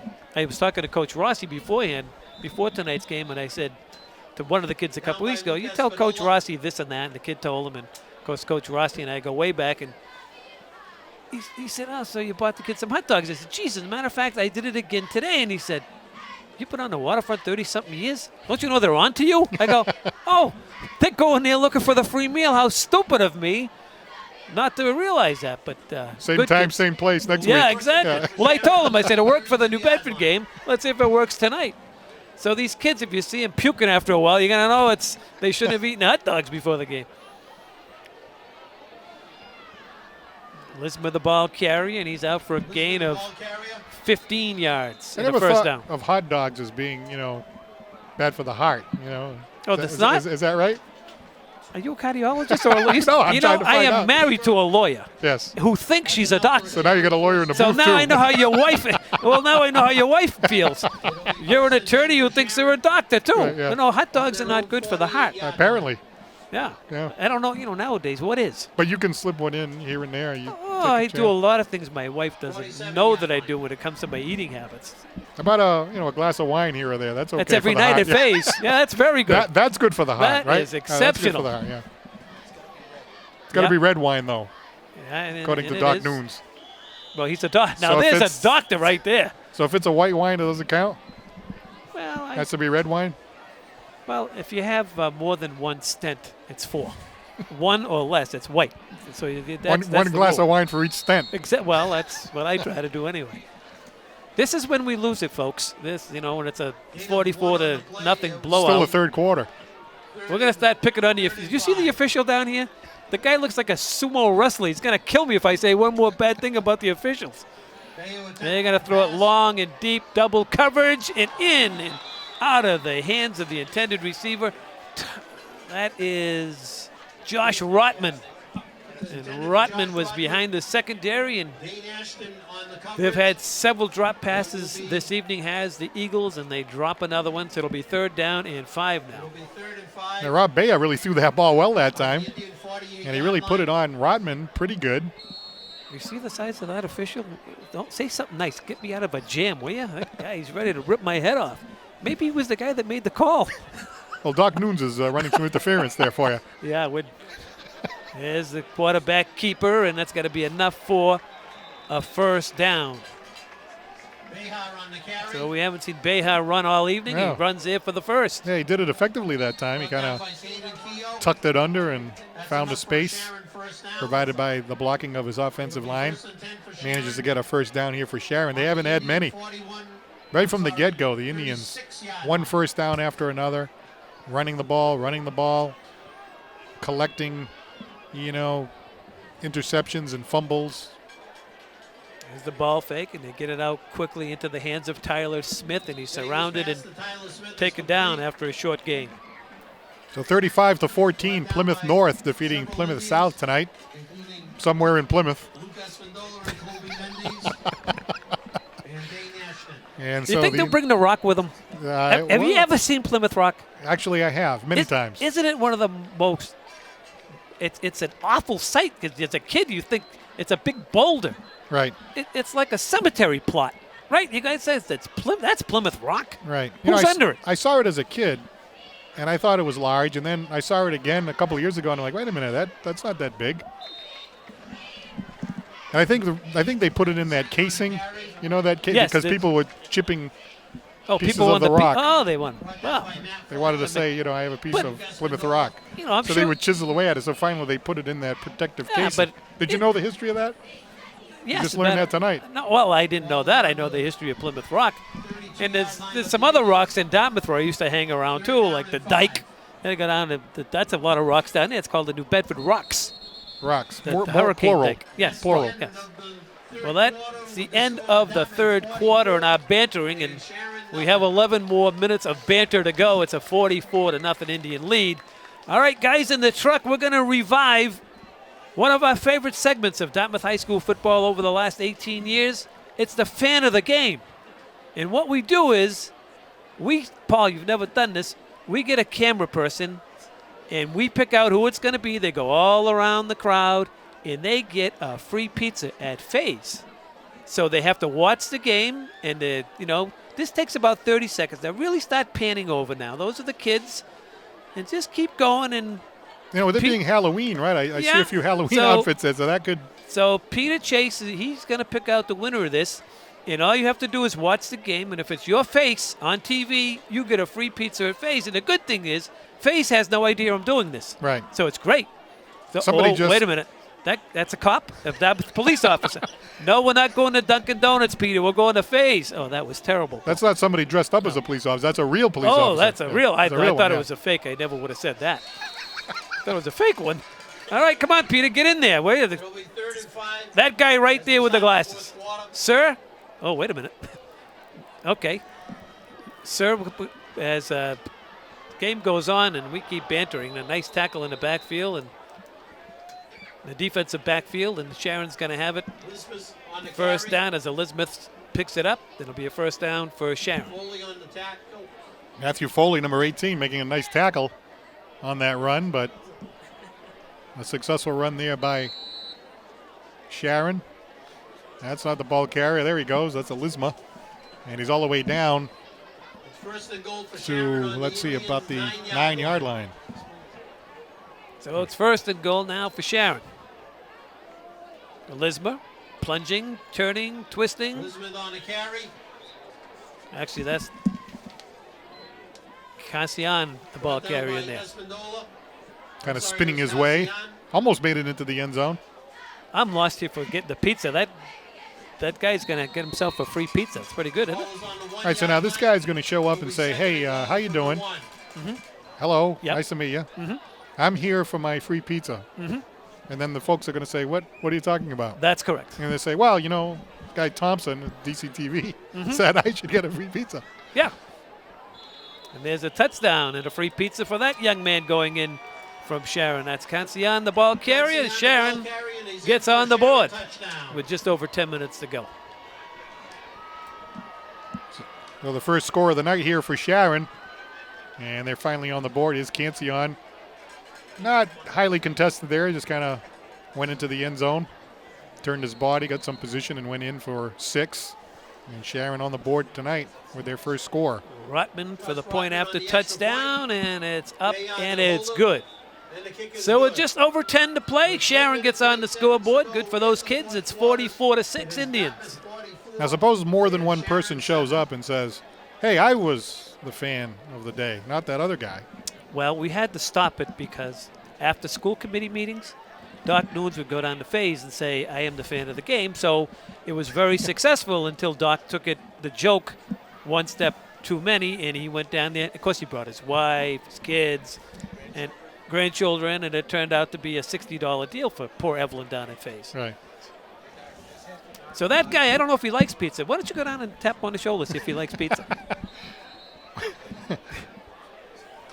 Wouldn't it be great if he says, I prefer Friendlies? And what do I do then? Yeah, then what do you do? I like the lollipops at Friendlies. I don't know about you. I go there, they always have the lollipops on the counter. No, I don't think I've ever No? had a lollipop at Friendly's. Really? Ice Oh. cream, of course. No, Nice- Friendly Pizza. Oh, Friendly Pizza. What's the matter? There's no Friendly. What are you? You live in town? Friendly Pizza's Oh, been, okay, Friendly I Ice Cream's should- been gone for I 5 should- I years. should have known, yes. Friendly Pizza. They get There's go there, still- you can grab a lollipop. There's still a Friendly ice cream. Rotman to kick off for Where? Sharon. Route 6. Route 6, but not. That's, Dylan that's, point. that's Dartmouth. I live in South Dartmouth. Yeah, I'm sorry, I don't. Excuse me. Yes, I know. The Indians better get on that football. You have to make the announcement that, family or friends of anybody that's in the booth is exempt from being fan of the week. That's true. It's a squib kick, and the ball is recovered by Sharon. Yeah, Dartmouth didn't react, Paul, to that at all. I don't know what those kids were thinking about. Yeah, I don't know. So Sharon, trailing 44-7, has the football First and back. 10 for Sharon on the Indian 23-yard line. The quarterback. Bejas going to throw it long here in the corner, and it's deflected. And almost picked off back there by Luke Clark in the Luke Indian Clark secondary. is The coverage almost picked it off. Take a look at the Pass was onside intended for Tyler Smith. kick over here. It will be 2nd and 10 for Yeah, get Sharon. in there. Get into a little slide. And they have the ball. Carlos Grulin on the recovery for Sharon. Sharon keeping their starters in even on the special teams. They got to go down fighting. The Indians have seconds and thirds in there. Hands off. And that's Cancian again, the ball carrier. Cancian. He brings the ball down to the 17-yard line. It will be third and 4.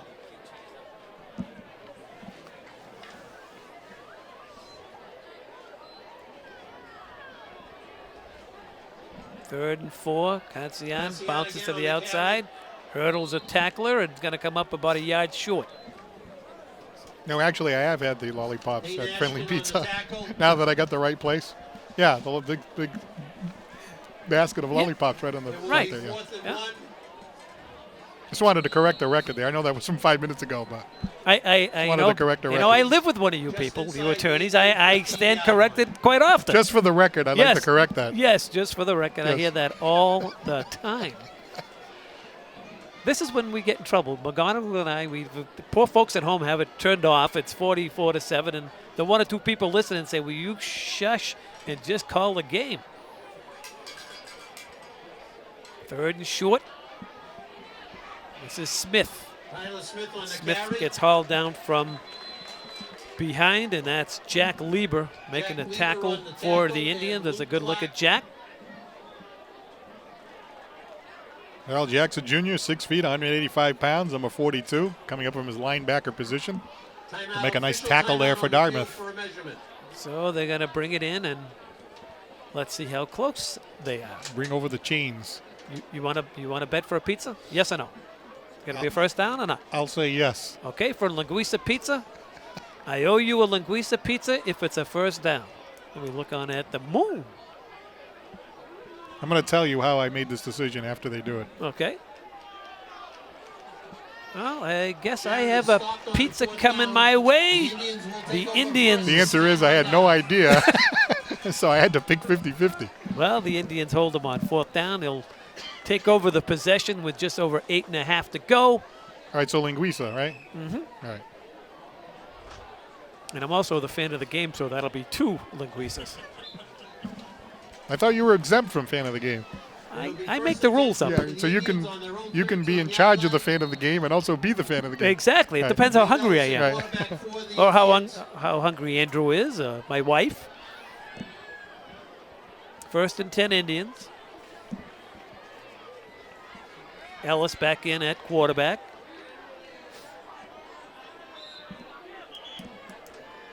And the youngsters getting a chance to be seen on TV. That's Ben Aronson, the ball carrier.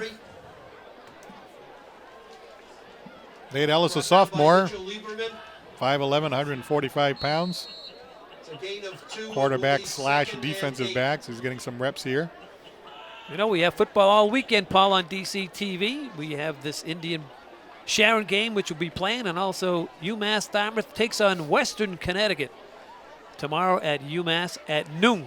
DC TV will have all the coverage of the final home game for the Corsairs. It's also senior day for the outgoing football seniors at the university, as Aronson once again and gets back to the line of scrimmage, perhaps a yard, but that's all he's going to gain. Hands the ball over to the referee. UMass Dartmouth, again with another tough season. 4-6, I believe their record is. I know they're 2 games under 500, maybe 3 and 5. It'll be 3rd and 5. Ball is on But the it's a good 19-yard afternoon if line. you have a chance to take your youngsters out there. The university has grown so greatly in the last decade or so. It's really expanded. A lot of dormitories out there. There's a loose ball in the backfield. The Indians pick it up. And they're going to make some gain on this. It's Colby Mendes picks it up and runs out for a first down off the fumble recovery. Hey, how about Colby Mendes? He's a senior, 5'6", 175 pounds. Bad exchange there. Ball bouncing around, always difficult to pick up, especially under pressure. But then he just takes off along the sidelines, ad-libs his own play. And he can thank Nolan Fonseca. Right, blocking. Well, I don't know if he was blocking. Look, he was holding to me. He was holding that guy so he wouldn't come in. But nice play by Fonseca.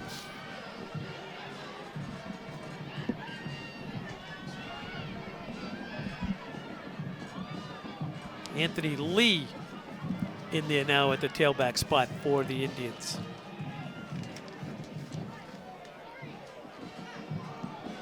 Lee gets back to the line of scrimmage.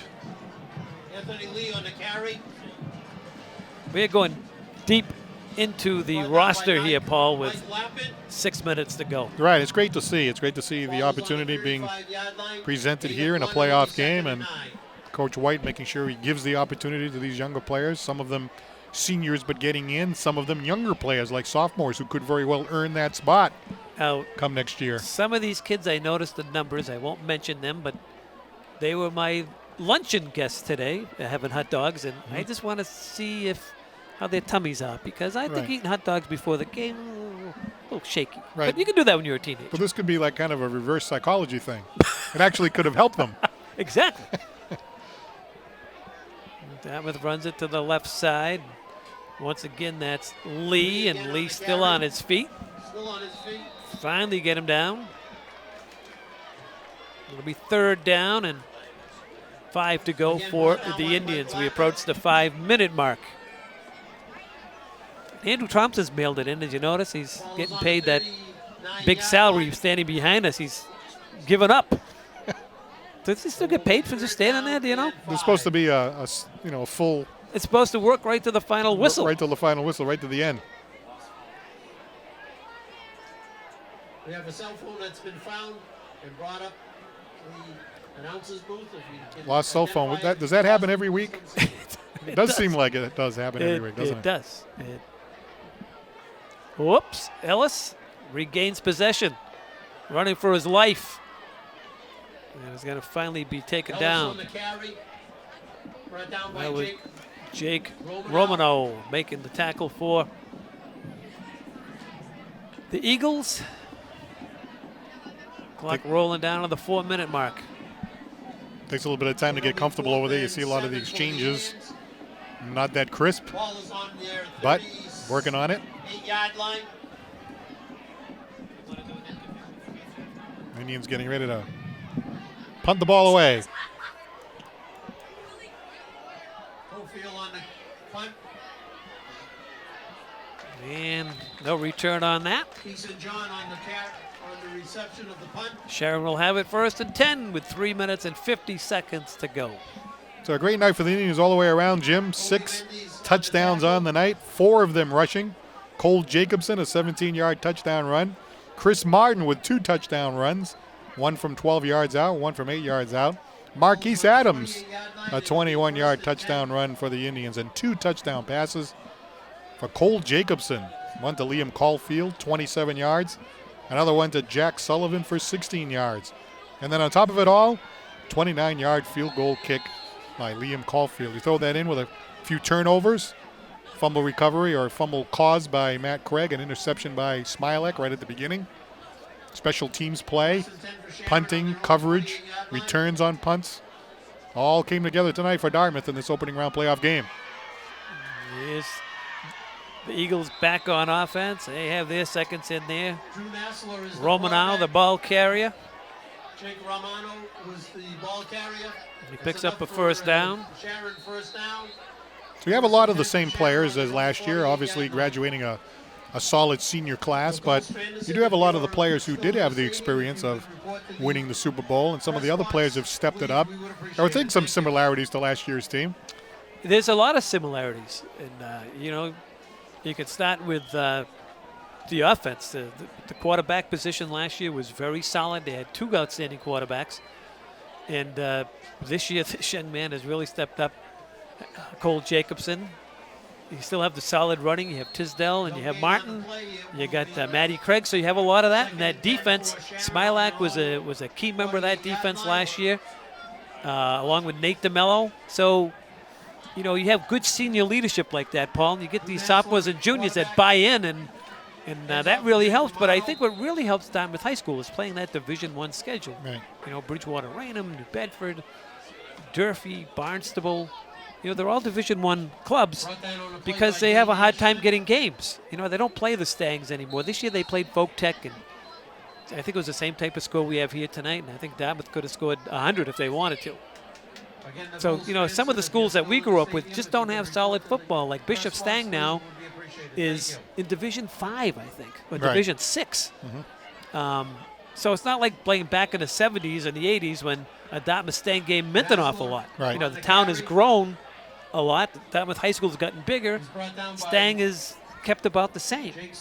And they built that Catholic school down in Falmouth, I believe, and they don't get as many kids. They don't get as many athletes as they once did. So it's, trying to get games for football especially is very, very difficult. So you end up playing some real good competition, which, as you can see here tonight, pays dividends when you're playing teams like Sharon, who plays a Division III schedule all year. Benefits them big time. There's a solid smack off the reception. Making the tackle for the Indians, and a solid one was Dane Ashton. Well, here's just a great tackle here by Dane Ashton, a 5'10", 160-pound sophomore. He just lays them out.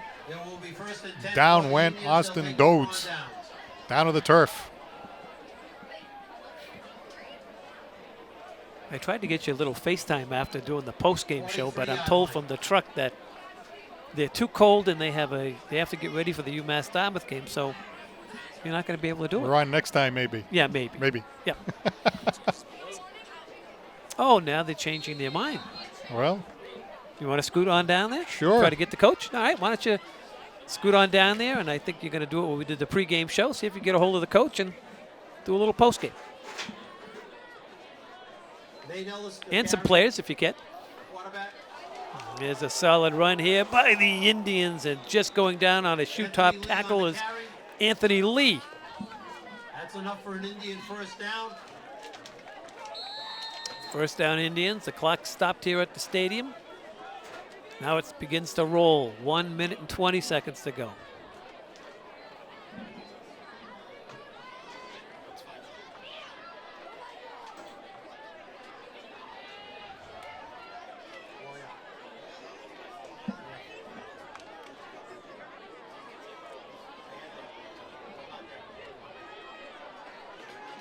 Under a minute to play now.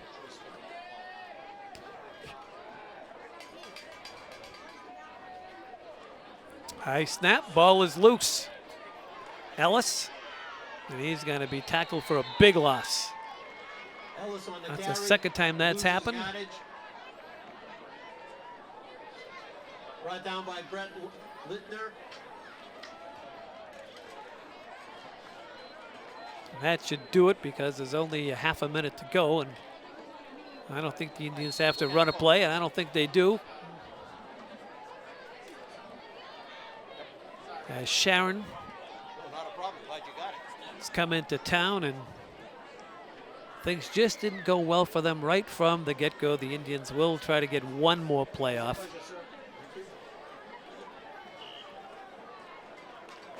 And that's it. They take the knee. And that will complete the game. The final score, Dartmouth. And that concludes the game here at the stadium. The final. The number 2 seed Indians continue to roll, picking up their 6th win of the season with a 44-7 win over Sharon. And next Friday night, they'll be hosting Plymouth North in the Division III Southeast Sectional Final. We have a post-game show coming your way. Paul Santos will be hosting that. We'll take a moment, and we'll be right back with the Dartmouth High School playoff post-game show.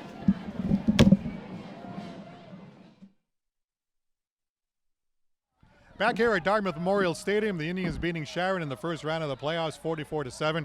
Happy to be joined by the quarterback, Cole Jacobson. First of all, congratulations on a big win here tonight. Thank you. Let's talk a little bit about your season. Obviously, you're coming in as a first-year quarterback as a junior. Yep. You really have evolved as the season has gone along. Tell me a little bit about your development at that quarterback position. I definitely got a lot more comfortable playing with my whole team and knowing that the line's going to protect me every play, and I'm going to be able to have all my key players just doing what they do. Talk about the game tonight. Obviously, a first-round playoff game at home. You were able to throw a couple of touchdown passes as well as rush for your touchdown of your own. Yep. Tell me a little bit about those games, those plays tonight. I don't know. I just went out there and I saw on the first touchdown, I read the defensive end and then I ran around. No one was there, so I scored, and then I just hit my receivers for some good passes right up the middle on two of the touchdown passes. Obviously, working with guys like, Tisdale, Martin, Matt Craig, Mm-hmm. Luke Sullivan, the offensive line. I mean, Yeah. what was it like gelling with those guys as the season has gone along? It's definitely been awesome. We're just getting so much closer as friends and just as teammates too. We just know each other's tendencies and everything. You know what I mean? Well, Obviously, you're going to be playing Plymouth North next week. What are your thoughts going into the next round? We just got to play as a team. We just got to score and block up front, and then just play as a team. Do well. Well, congratulations on a great game tonight, and we wish you all the best in the next week. Thank you. All right, Cole Jacobson, stand by. We got more in a moment. All right, joined now by the victorious head coach of the Dartmouth Indians, Rick White. Congratulations on a great game tonight. Hey, everything came together tonight for the Indians. Running game, passing game, special teams, kicking game, you name it. It all went well for Dartmouth. Yeah, fortunately we got off to a quick start today and we were able to put some points up in the first half. Getting those points early in the game helps tremendously, and the defense came to play. So, I'm proud of our guys today. Didn't look past these guys, and that was important. So, offense was moving the ball, getting first downs, and we tried to field goal before the half just to see if we can kick from the hash. It's good practice for our guys. You never know when you're going to need it in a playoff situation. So, we just now I guess we're going to get ready for Plymouth North, I hear. That's right. They won tonight over Plymouth South. We had a chance to chat with your junior quarterback, Cole Jacobson. Really has developed a lot from the beginning of the season. To be able to step in there as a junior and kind of learn the system and grow throughout the weeks, that's been an important part of this Indians offense.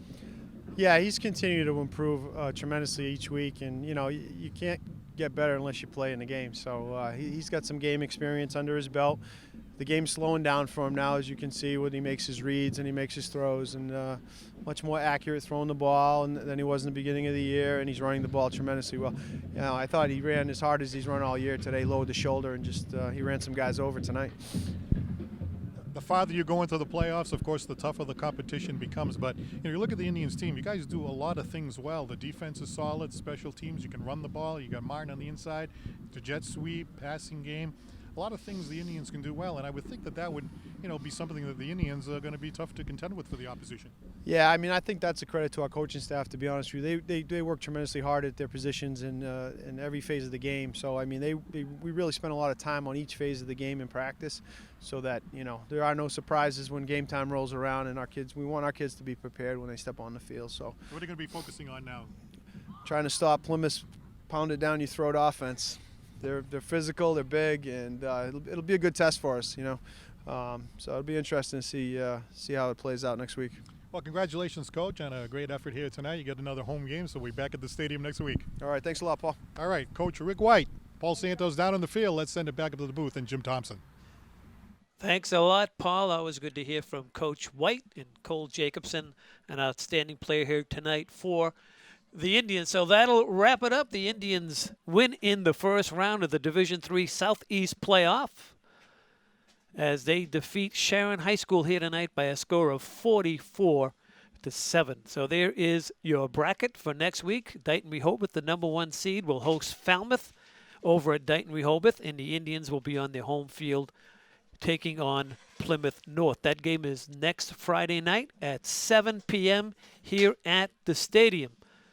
For everyone associated with this telecast of Dartmouth High School football, for my sidekick, Paul Santos, from my son and spotter, Andrew Thompson, and all the camera people, Peter Chase, and all the fine folks at DCTV. Our final score here from the stadium, Dartmouth High School 44, Sharon High School 7. I'm Jim Thompson. Until next time, so long, everybody.